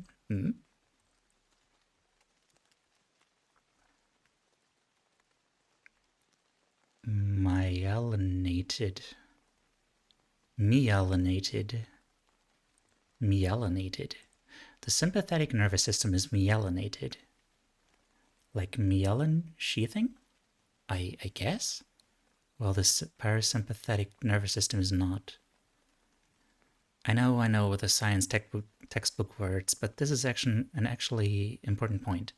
Myelination provides insulation. Oh, yeah. Which speeds up the sending of the messages. Really? So the nervous system that is in charge of our stress response works faster than the one that is in charge of our chill response. Okay.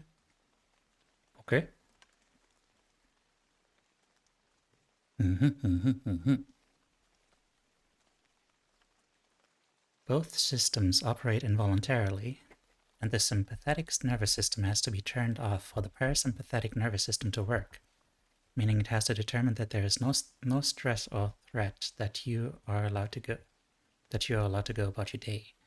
But the sympathetic nervous system is still humming in the background, watching for danger, and it works faster than the chill system, so it will shut shit down on a moment's notice. Oh. Any of us with unresolved trauma histories are far more likely to have our parasympathetic systems go offline, putting us into survival mode. I wrote a whole book about how all this goes down in the brain, by the way. Unfuck your brain. Indeed, we already went through that one. When we're babies, it's really important to have lots of fats and dairies, because it helps build up the insulation of the nerves. Oh, that is what helps build the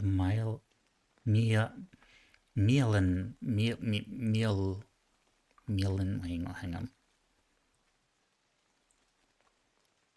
Myelin pronunciation?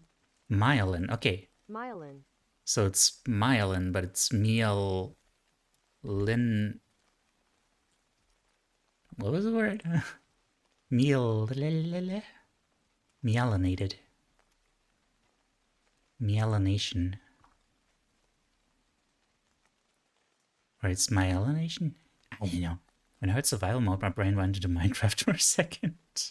Oh god. Not the Minecraft.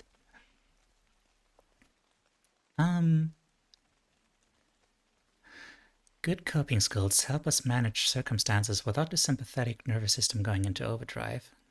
Or even if you're activated, coping skills can help you deactivate much more quickly and start to untether the freakout response that has been ruling your brain for so long.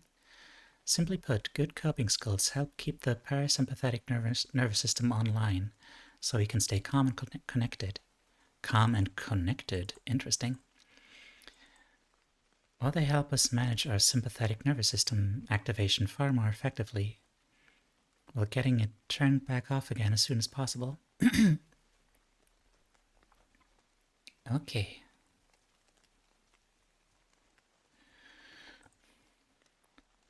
So, parasympathetic system.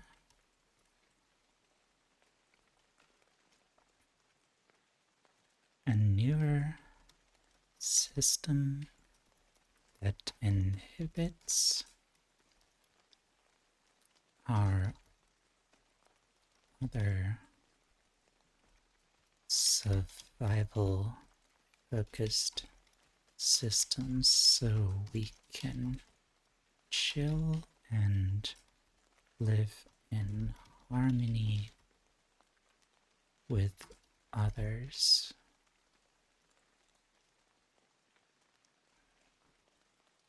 Because we're like social animals and stuff.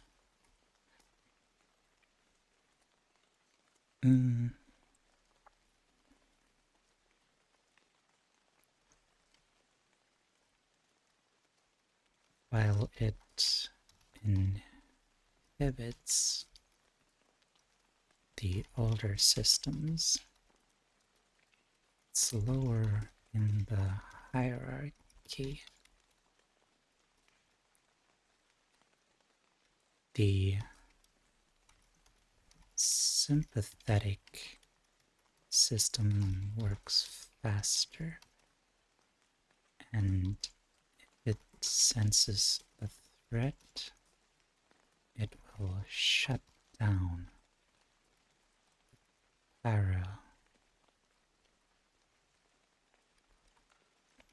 parasympathetic system.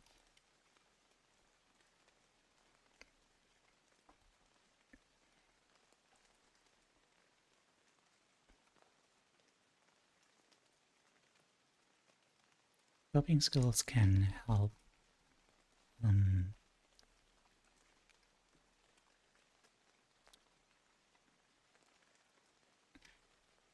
stop that shutdown or make it last less long.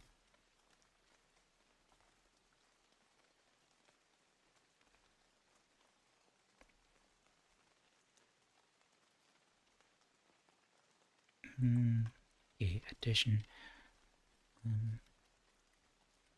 This is especially common in people with a history of unresolved trauma.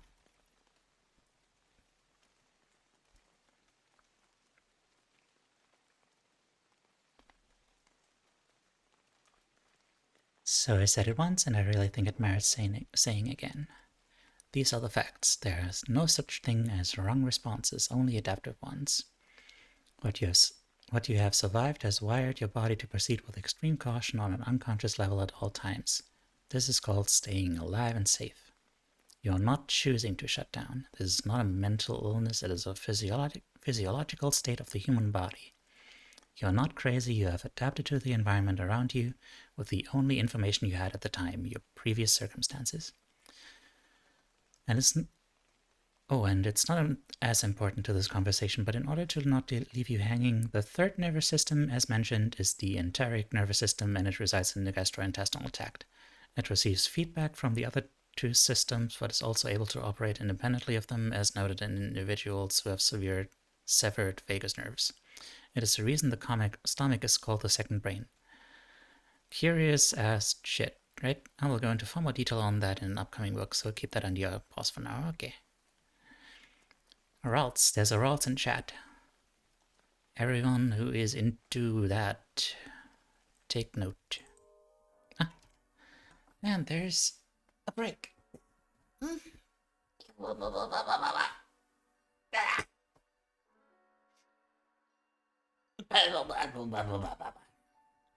Yeah.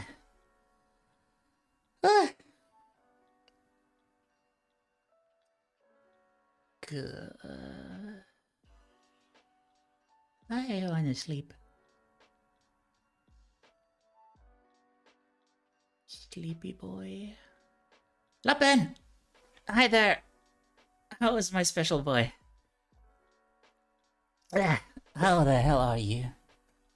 I hope you're doing well.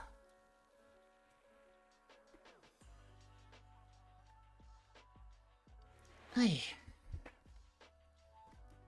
Let me hug you. Come into my arms and let me wrap my fuzzy hands around you.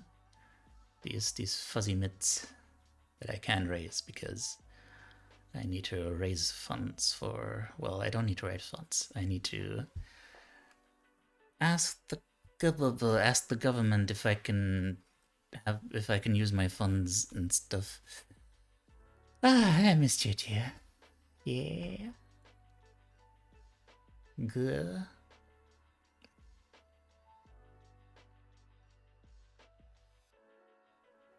Good.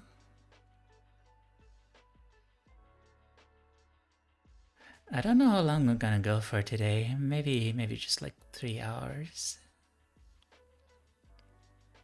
Maybe. You know, to just get back into the swing of things.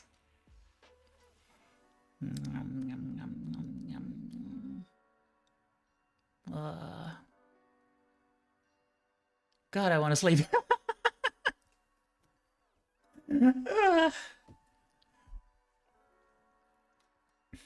Woke up today and me drinking some water. Good. I'm glad to hear that you woke up. I mean, I would have assumed so. You mean you just woke up recently or something, or...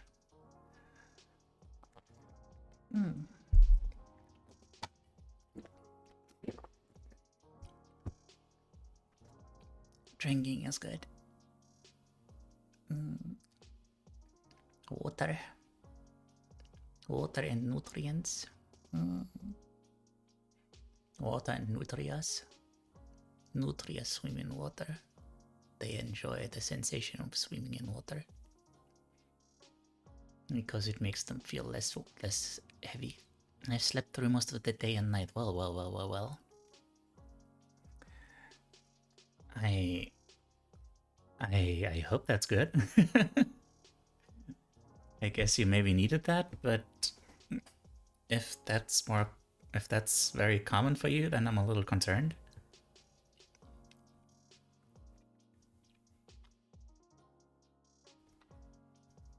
I mean, you know, sometimes that can be a good thing, especially when you're sick. When you're sick, you probably shouldn't be, like, a lot more dry than mommy is here. When you're sick, you probably shouldn't be, like, going to bed at, like, 4 a.m. then waking up at, like, I don't know, 11 something.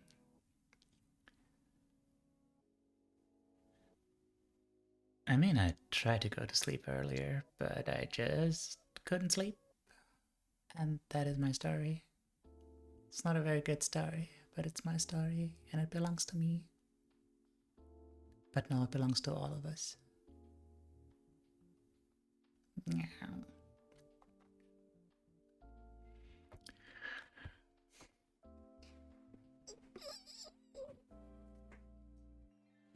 Yeah.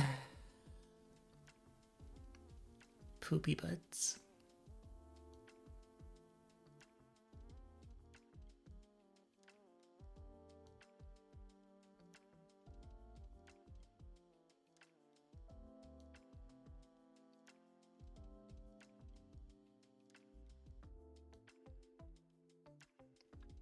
Last days helping friendos with OBS server things via Discord, Minecraft, and some other tech support. Yeah, you told me about that. That sounds so cool.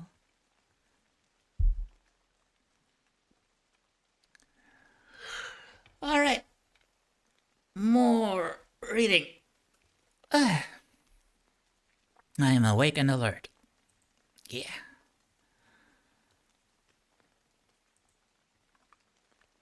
At the mind level, content warning, philosophical shit.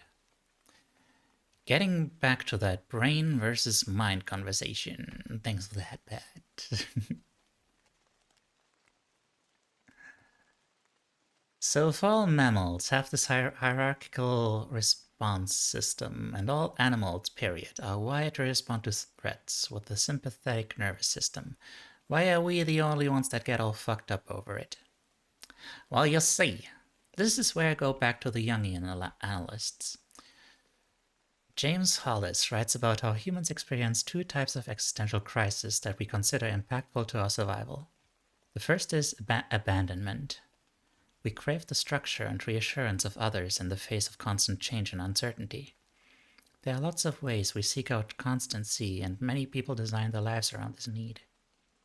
Structured religious practice, employment, addictive behavior, and relationships that can be managed through compulsion are some of the big ones. The other great existential fear that Hollis writes about is overwhelmment. The world is large and scary, and we're relatively powerless against so much of it. This is likely part of the reason we see so many power plays happening in human relationships. When it feels like there's so little we can control, we try to create safety nets of stability and control in our relationships instead. If these are two core existential crisis triggers... I'm in crisis right now because there's some kind of smudge on my... Wait, no, that's a hair. There we go. That's much easier to take care of. Okay.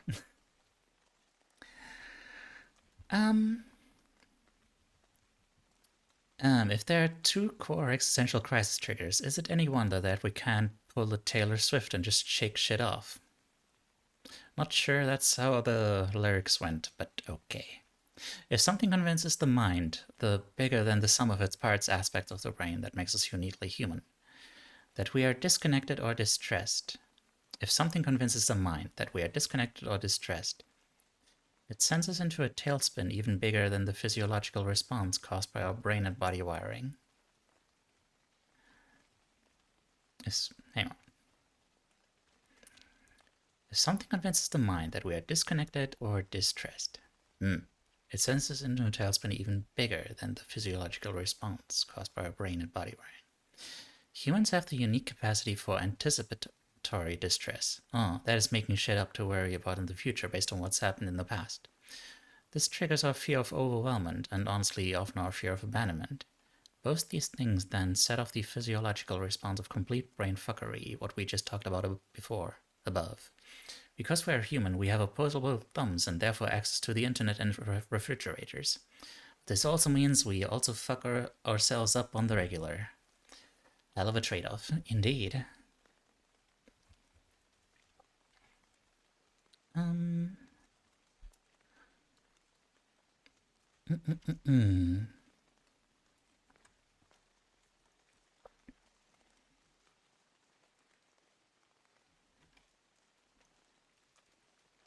Brain versus mind.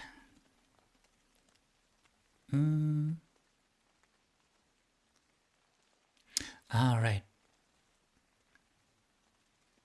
Right, yeah, we are more than the brain because, you know, there's all this, although, I guess she's kind of treating the brain as more like the thing at the center of all these nervous systems. Like she treats the brain as more like this physiological thing. I think, as far as I understand it.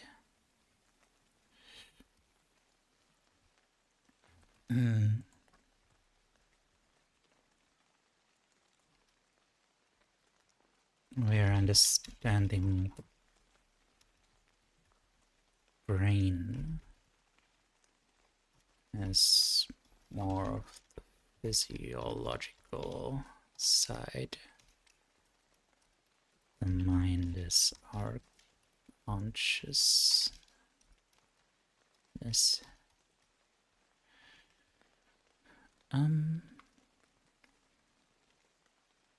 Hang on. Let me take this. Start anew. There we go.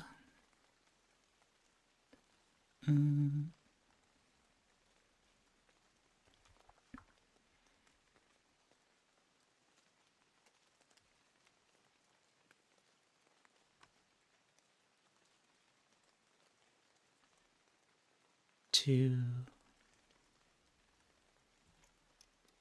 types of existential crises we experience as humans: abandonment and overwhelmment.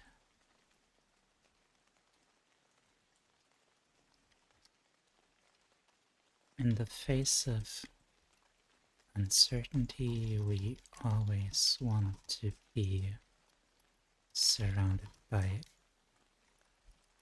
others to feel safe. And the world is large and scary.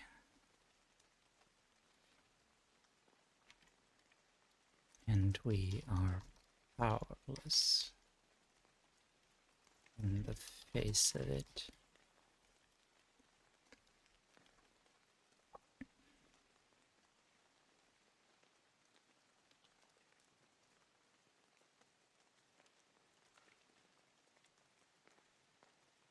Our minds are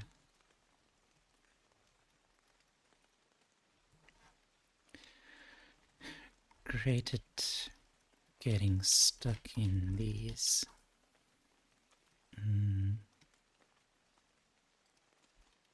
mind constructed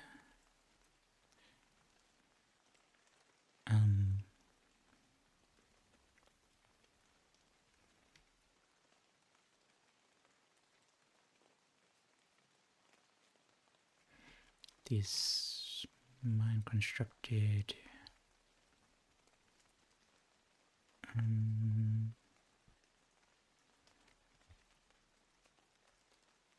perceptions of danger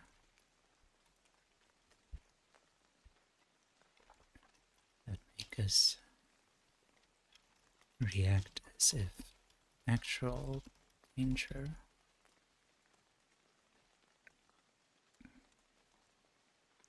was before us.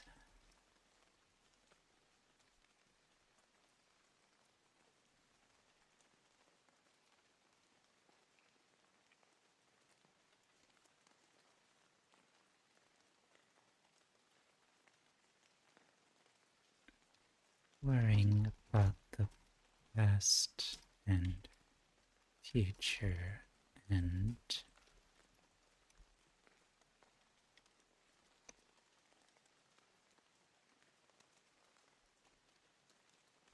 alternate universes where the present is different. That's one of those, that's the way I always thought of it, is that,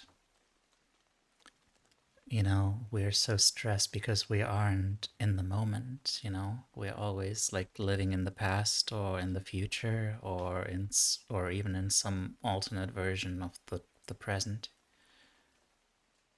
But not in the moment where, by all accounts, we are actually safe, you know? As I learned from the other book by this author, that, you know, an emotion is actually supposed to only last like a couple seconds normally, but we always keep it alive inside of us by overthinking it.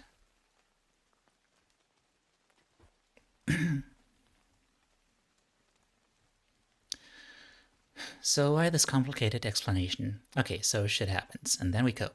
So why is this complicated? Like, complicated enough for a whole book. It's complicated because we have these unique human minds that interact with these self-preserving human brains. And we are really good at thinking too much about something or not thinking nearly enough before we act.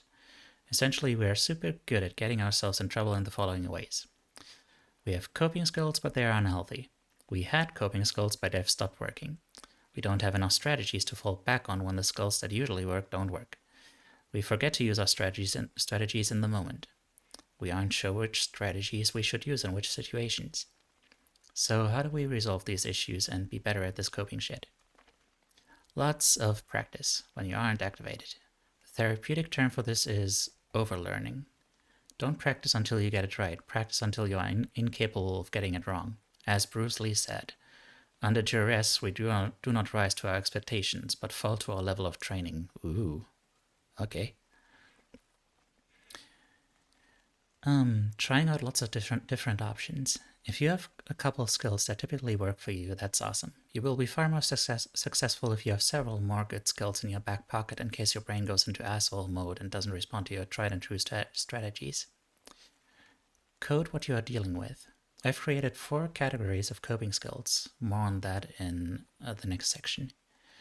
2 are emotion-focused, meaning they are designed to deal with our internal response to something that has to be lived through, not changed. Emotion-focused, meaning they are designed to deal with our internal response to something that has to be lived through, not changed. Oh, and 2 are problem-focused, meaning they are designed to help you navigate the world in a different way to overcome whatever bullshit you're currently having to cope with. Designed to help you navigate the world in a different way to overcome stuff.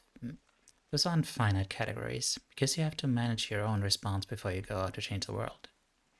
But being able to identify whether or not a problem-focused coping skill is warranted at any point may help you stop from doing something unproductive, like trying to forcibly change an unchangeable situation and being frustrated with your lack of success.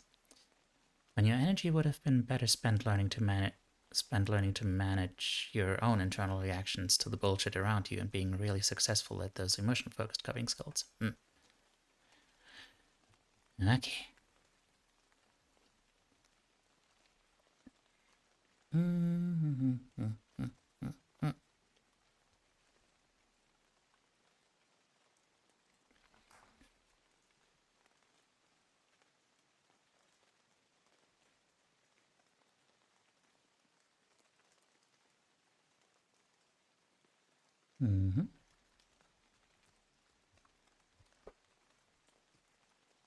We have these self-preserving brains.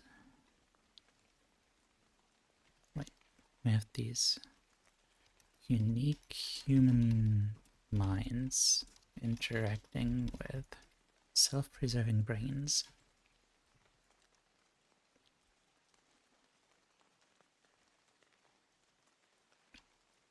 And we are really good at overthinking or underthinking stuff.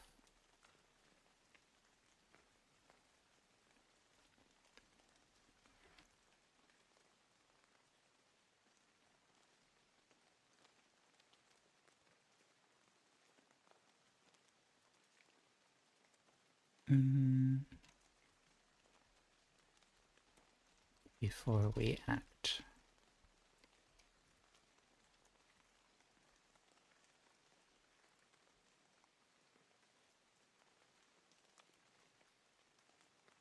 We have coping skills, but they're unhealthy.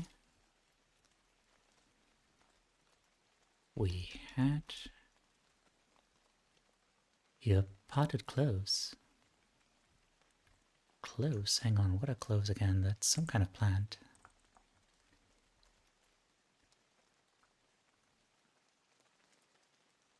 Aromatic flower buds of a tree, that's something. Nelken, ah! Oh yeah, those are addable too, I think. We had coping skills, but they stopped working. We don't have enough strategies to fall back on. I'll put them in the trash and how to take care of them. Aw, that is so sweet. Strategies to fall back on when our usual skills don't work. Good. We forget to use our strategies in the moment. We aren't sure which to use in which moment. Thanks for the hydrate.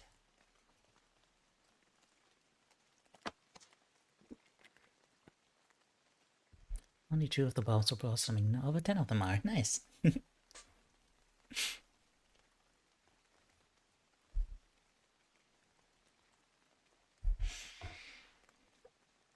Yeah.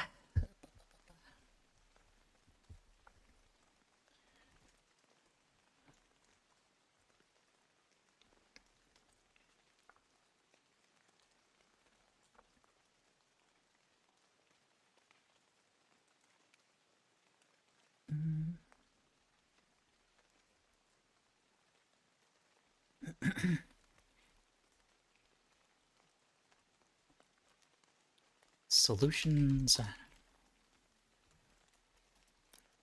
Practice.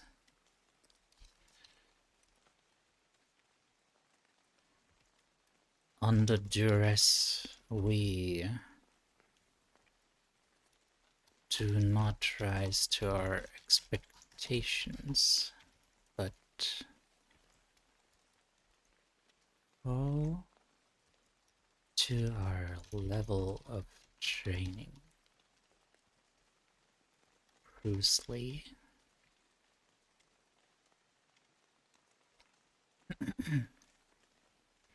Need to give them a new pot and new soil. The old pot was too small, the soil didn't have any nutrients left. Yeah, I really need to give some new pot and soil to some of my plants.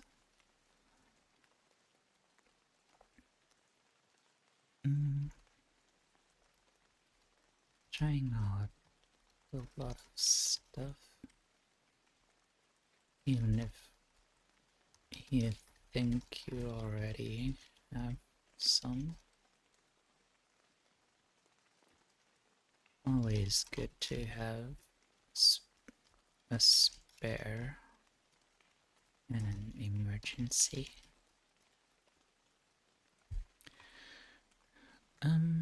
Code what you are dealing with. Created 4 categories of coping skills.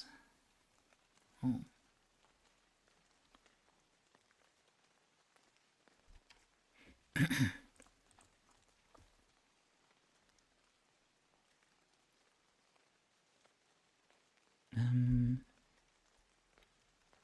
Categorize the situation. We're gonna go through four types of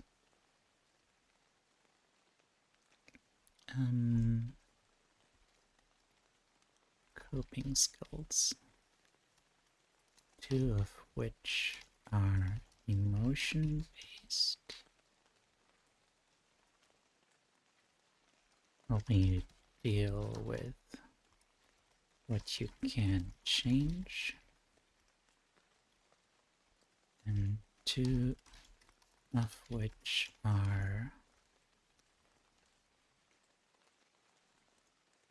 emotion focused, helping you deal with deep.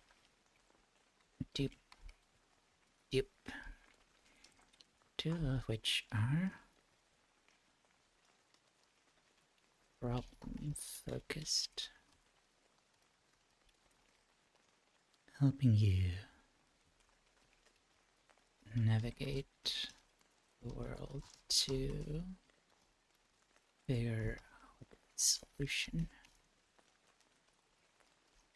If it helps you, oatmeal is good for your plants. Oh, if next to all the needed nutrients a plant needs, basically got new soil and mixed some oatmeal in, but not too many. Now they've been blooming so well because of it. Oh.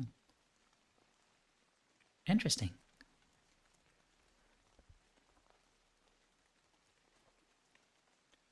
I'll keep that in mind.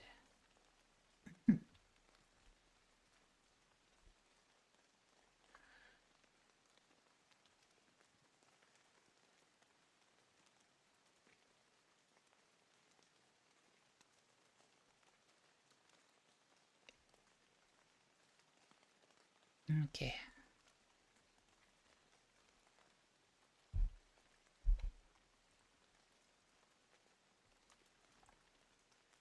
Basic coping, Navy SEAL style. When mapping out this book, we thought it would be helpful to start with one sort of universal coping skill that is potentially usable by everyone. Easy peasy, right? Then it really took me a while to come up with something truly all-encompassing, until I remembered the Navy SEALs. So how does one for even 1 minute forget the Navy SEALs, right? Backstory time. The Navy works hard to select the most badass, physically fit specimens of humanity for SEAL training. First, these recruits have a bunch of developmental courses they have to navigate. Then comes the infamous 6-month basic underwater demolition SEAL training course.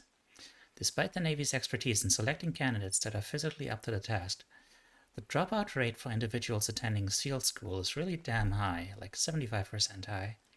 After years of this, the Navy commissioned psychologists to figure out what was different about the 25% that succeeded, and they found unsurprisingly that it was a form of mental ability, not a physical ability. There were 4 essential abilities that were later termed the 4 pillars of mental toughness, and the ideas within it really carry all the coping skill categories that are listed above. The 4 pillars represent a seriously well-woven set of coping skills that we can all learn from. Oh. Flowers aren't as hard to take care of as I thought, huh? That's good to know. Pillar 1. Very short-term and very specific goal setting. Goals that are going to take a while or are sort of vaguely nebulous are recipes for disaster. We need a quantifiable ending, and we need to see it right up ahead. Navy SEALs who focused on getting through the training activity at hand rather than the course overall were far more successful in finishing the entire program. Okay, let me get through this assignment, I can always quit after, is literally how I talked myself through my doctoral program, y'all. Pillar 2. Positive mental visualization. This means mentally watching yourself successfully complete the task you set out to accomplish or endure the bullshit you need to endure. Watching yourself successfully complete the task you set out to accomplish or endure the bullshit you need to endure. We are wired for the negative as a special survival skill, which means we visualize failure, which leads the brain to say abort mission. We can replace that automatic response with a positive walkthrough and a successful outcome. We are far more likely to make that happen if we do. Oh. Pillar 3. Positive self-talk. Okay, so check it.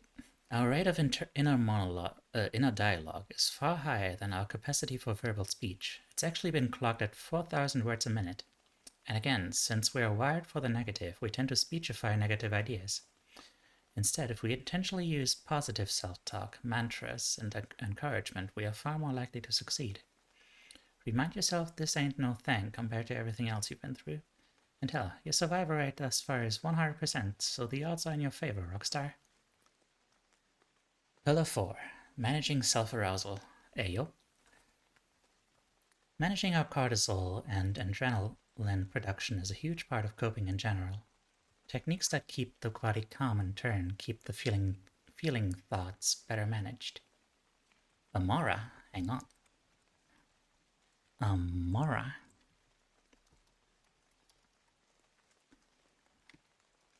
Okay, catch Ultra Ball.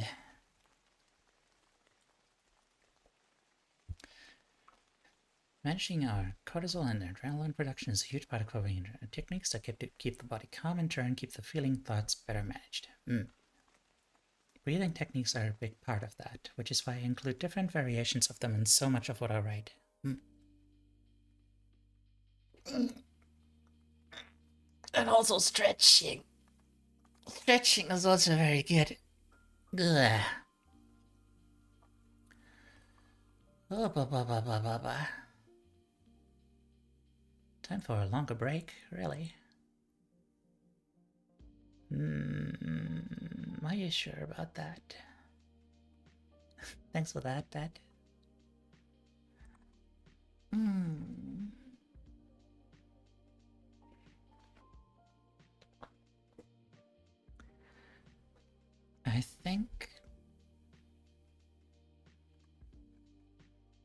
I think I will just finish this whole thing and then call it a day. Yeah. But first, let's take that break. Mara has been caught by Teiyu the Goat VT. That's me. That is me and my face. Together at last.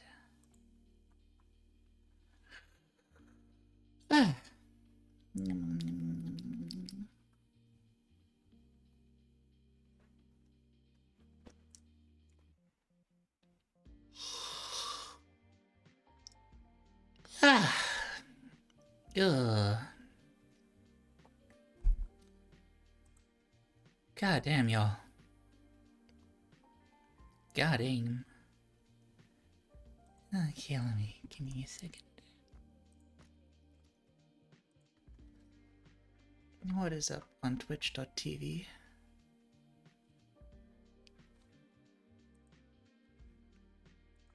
We have Horatius the Dwarf, Ruby the Lady Goblin, and Monty, and Ravenflight.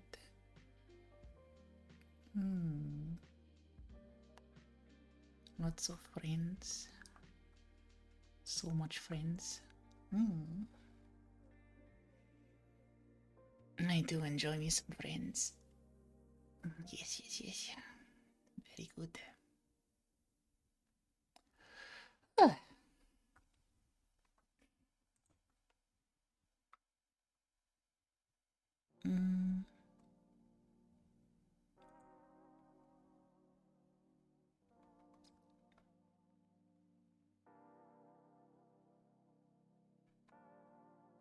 Okay. Let's wait for you to have a fight. Have a good rest. Well, you too. I'll keep going soon. I'll keep going soon. Just for a little bit.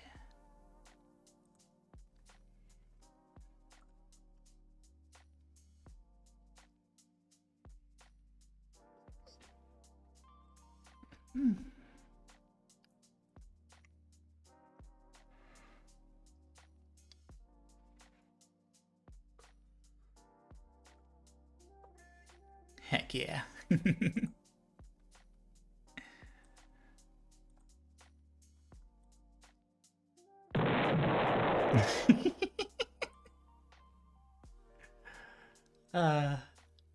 It's not much, but I'm glad I finally got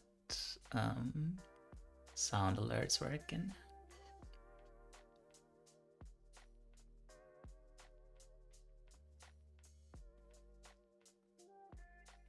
I have a bunch more in the thing and the extension, but it's all for bits because I'm greedy.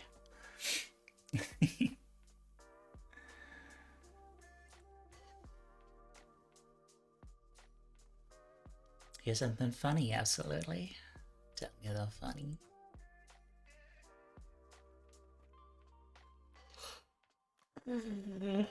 Oh.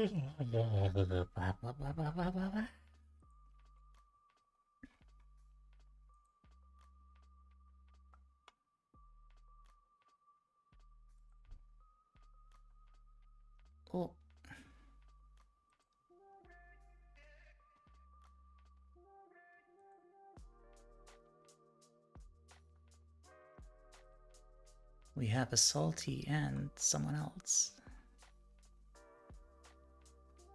Hang on, who is to someone else? L just showed up. Well, hello, L. Can't see it because I'm in streamer mode. My cat looks small, but she is long. Ah. Small but long? That is me. Forget that I said that.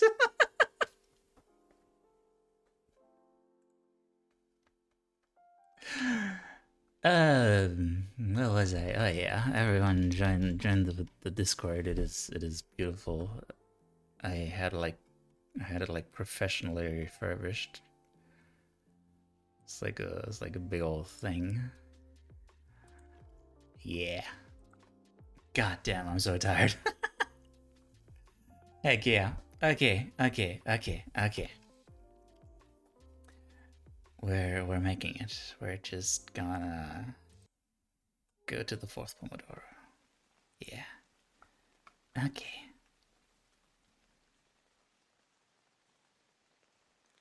Yeah. Okay. Navy SEAL. Yeah.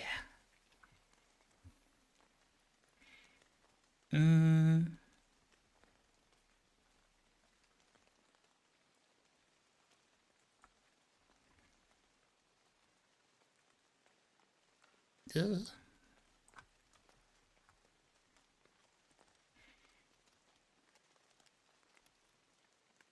Navy SEALs.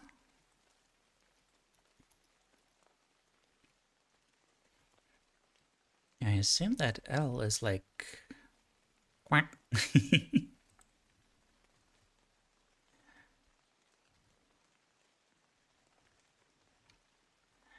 What do you do, friend? How do I pronounce your name actually? Loiri?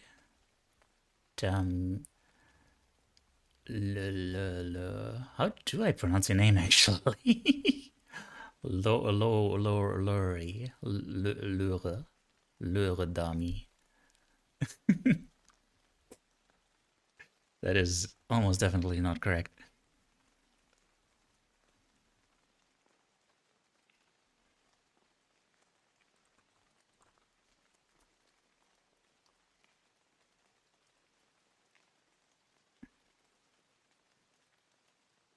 Yeah. Why am I chatting on my Discord during the stream? What the hell? Sorry, I'm kind of dying. Okay, Navy SEALs. The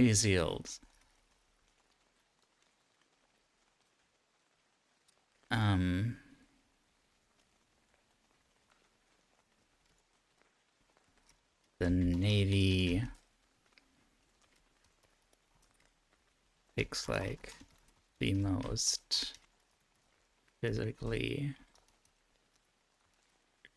competent people only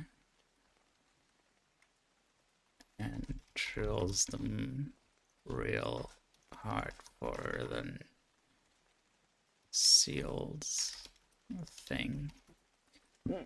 Person with funny name I cannot pronounce. I see. I mean, I'm sure I can pronounce it, I just don't know how.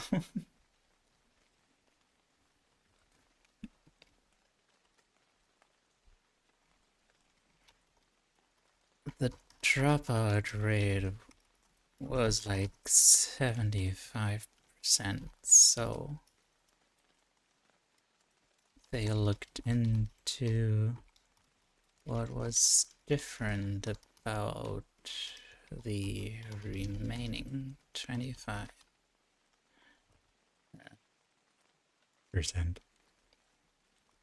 And turns out It's a mental thing.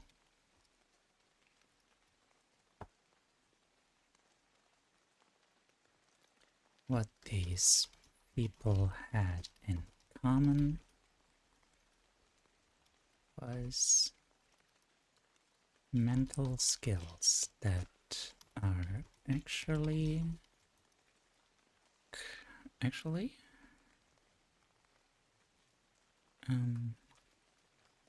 was mental skills that actually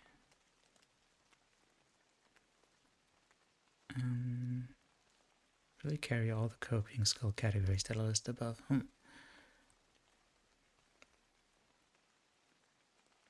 That were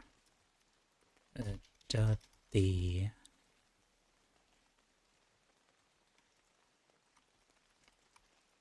four pillars of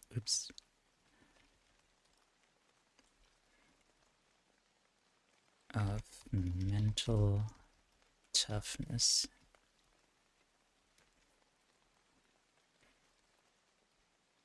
And contain the... Thanks for the hydrate. And yeah, you know my posture is horrible right now, actually. Thanks for the check.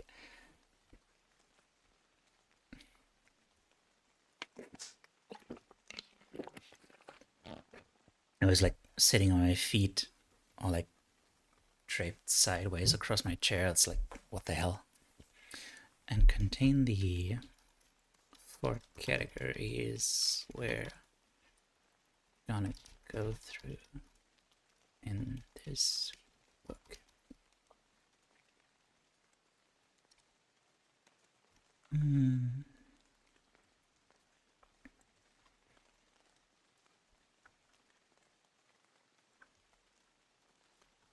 Pillar 1. Short-term and specific goal setting.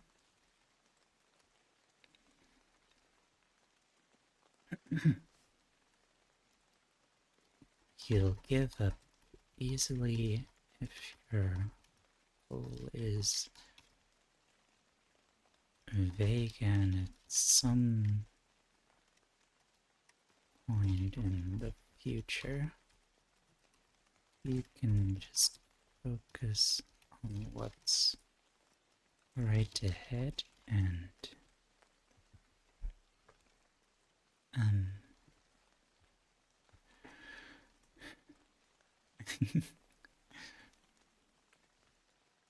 focus on what's right ahead and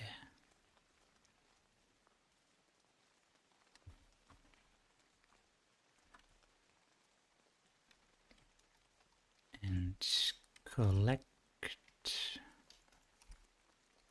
dopamine from success ASAP. You are much more likely to hang in there. Color 2.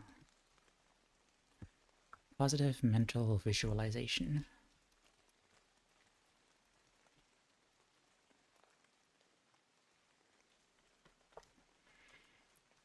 We are wired to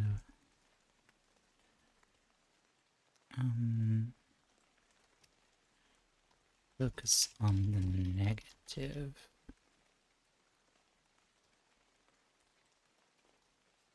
for the sake of survival.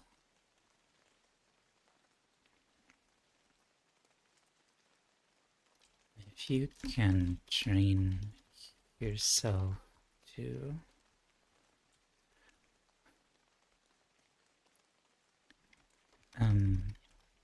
visual, like to really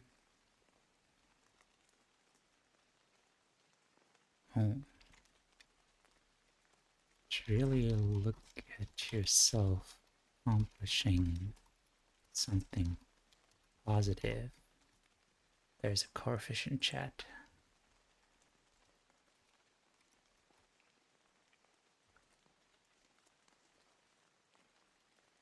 Boop.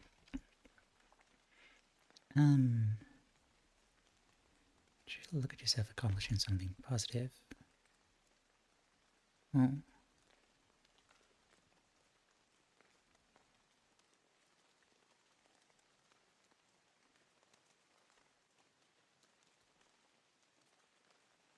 Oh, okay.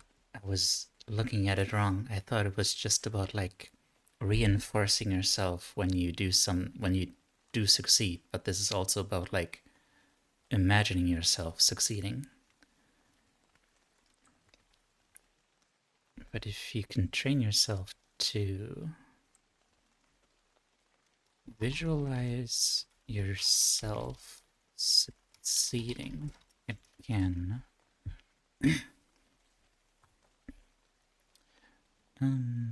for the sake of survival, this can make it easy to give up when the going gets rough. If you can train yourself to visualize yourself succeeding, it can replace that response.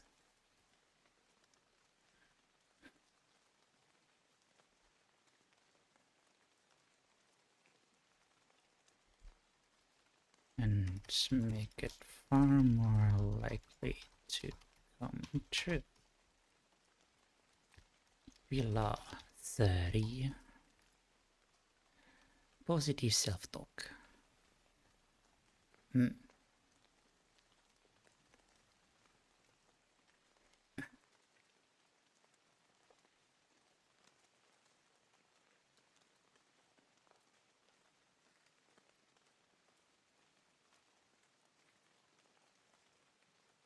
Your inner dialogue is super fast, like 4K words per minute.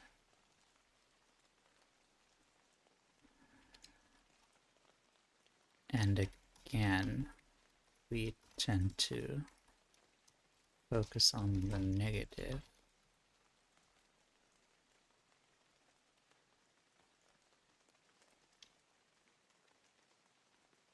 So train yourself to think of positive spins, of positive things about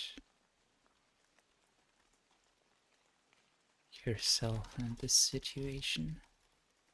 Your survival rate thus far is 100%.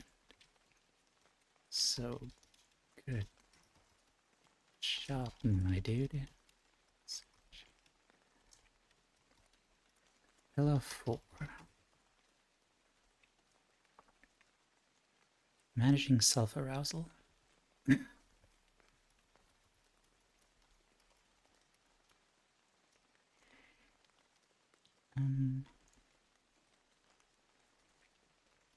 This is about managing your physiological response.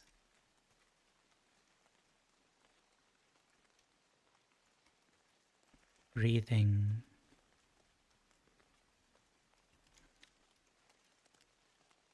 techniques, and the like. Look at this.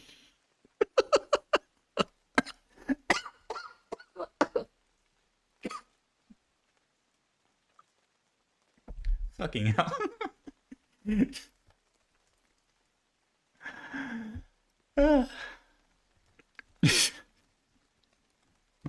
The French is just so good.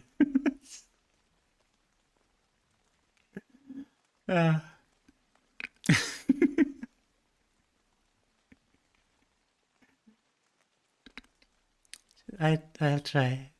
So far, I have not died. And I think that's pretty poggers.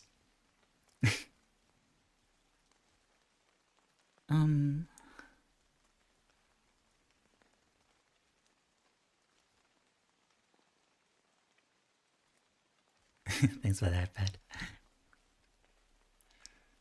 Yeah, I think that's pretty boggers. One of the basic ones that Seal uses is a simple 4x4 technique. In 4-4, then out for 4. Oh, right.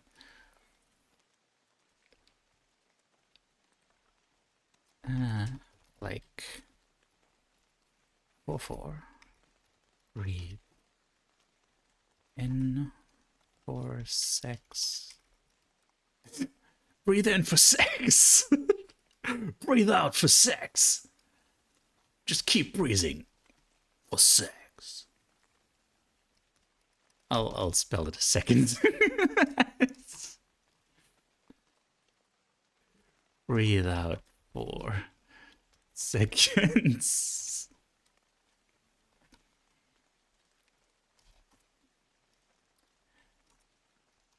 This lowers cortisol, and adrenaline production, keeps the body calm, and in turn makes the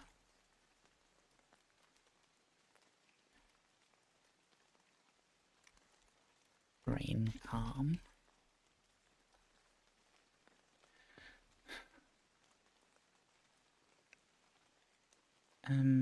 Less complicated some of the others, which makes it easier to use when your brain and body are going into absolute panic mode. Aww.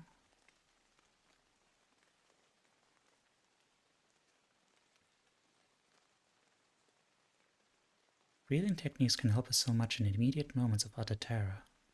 Oh.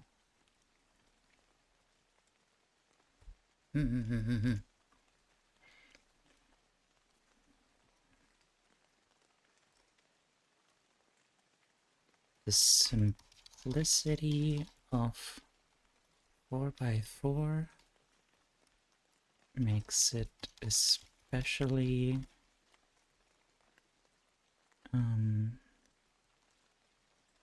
makes it more likely to work in moments of actual utter panic where your brain just shuts down. And there we go.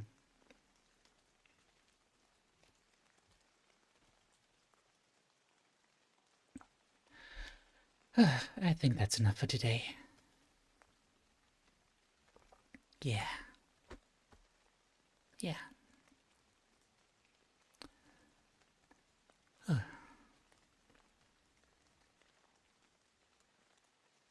Yeah. I think it's good. Good studying. Yeah, Okay. Let's review. Short-term and specific goal setting.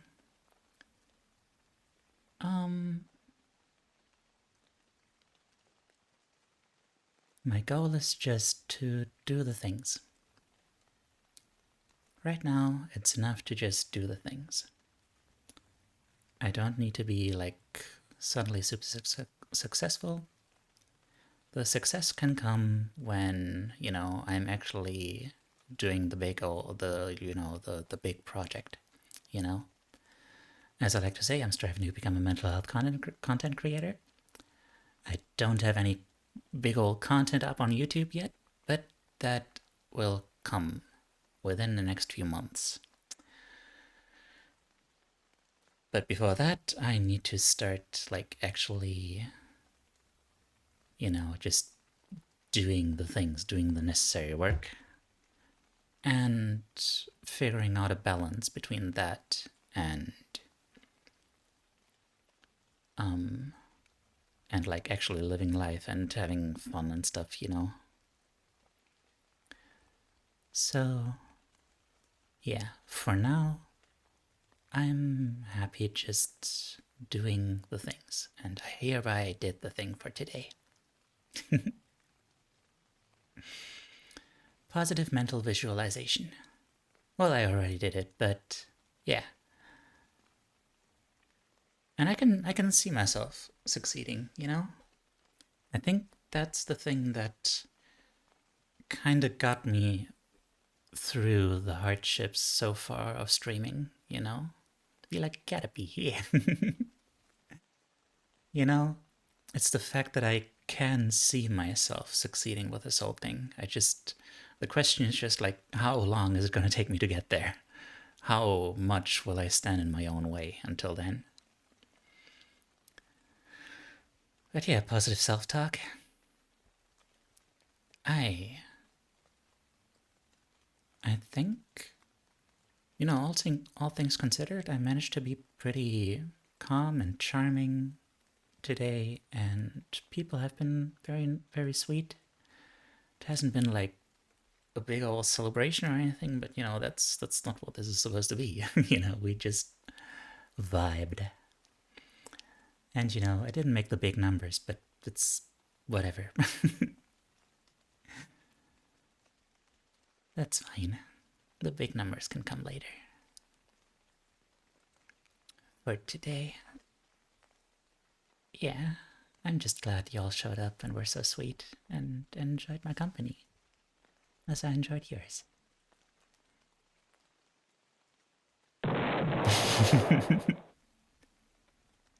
Yeah.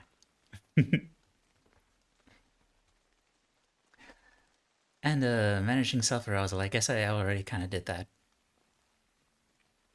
Although, I mean, I guess that only really works when, I don't know. Okay, let's just try the 4x4 thing. 4 seconds. Okay, we have a timer right there. Let's go.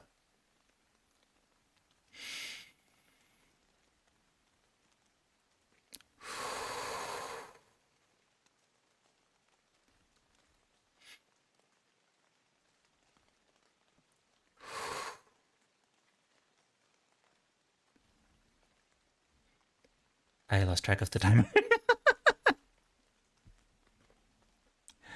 That actually kind of made me lightheaded.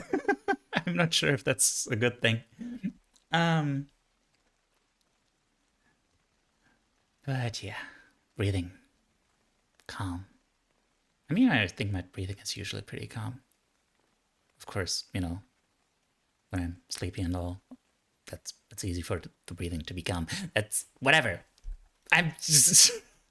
The stream is done. The stream is done. Everywhere to go home. To use cuties go to very better.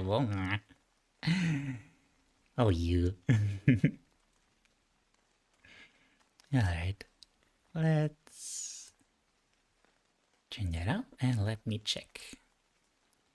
Who is on Twitch? Is Horatius still there? Horatius is still there.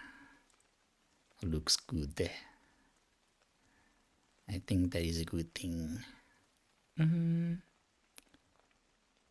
Yeah.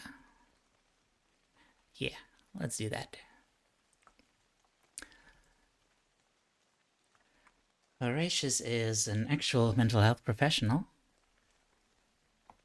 And, yeah, he regularly has psychology open house sessions where you can just come in and ask a question.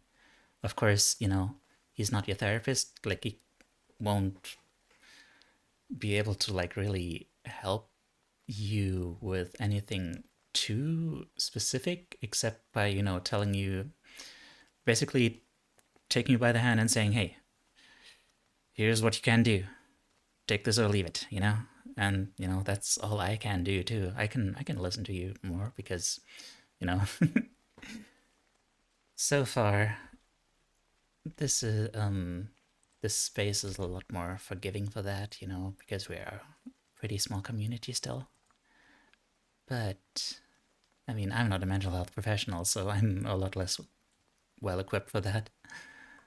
But I can listen. I can listen. Anyway, what I wanted to say is, he's a good dude.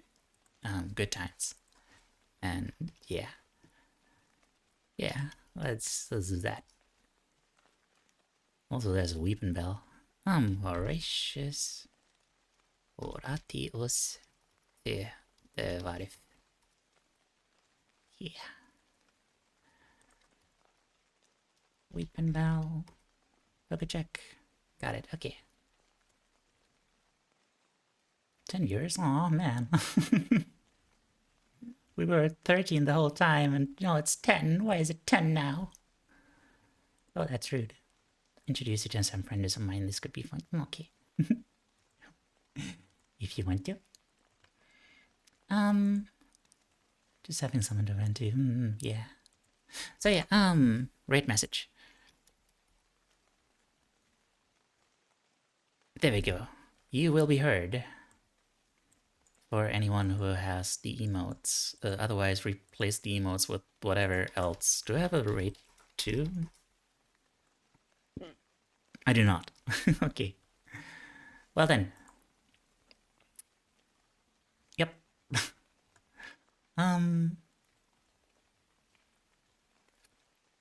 Yeah. Everyone, thank you so much for being here. I hope you enjoyed it.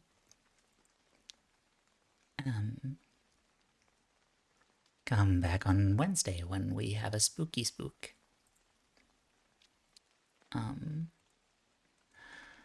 Remember to breathe, and remember that you're loved. Bye-bye.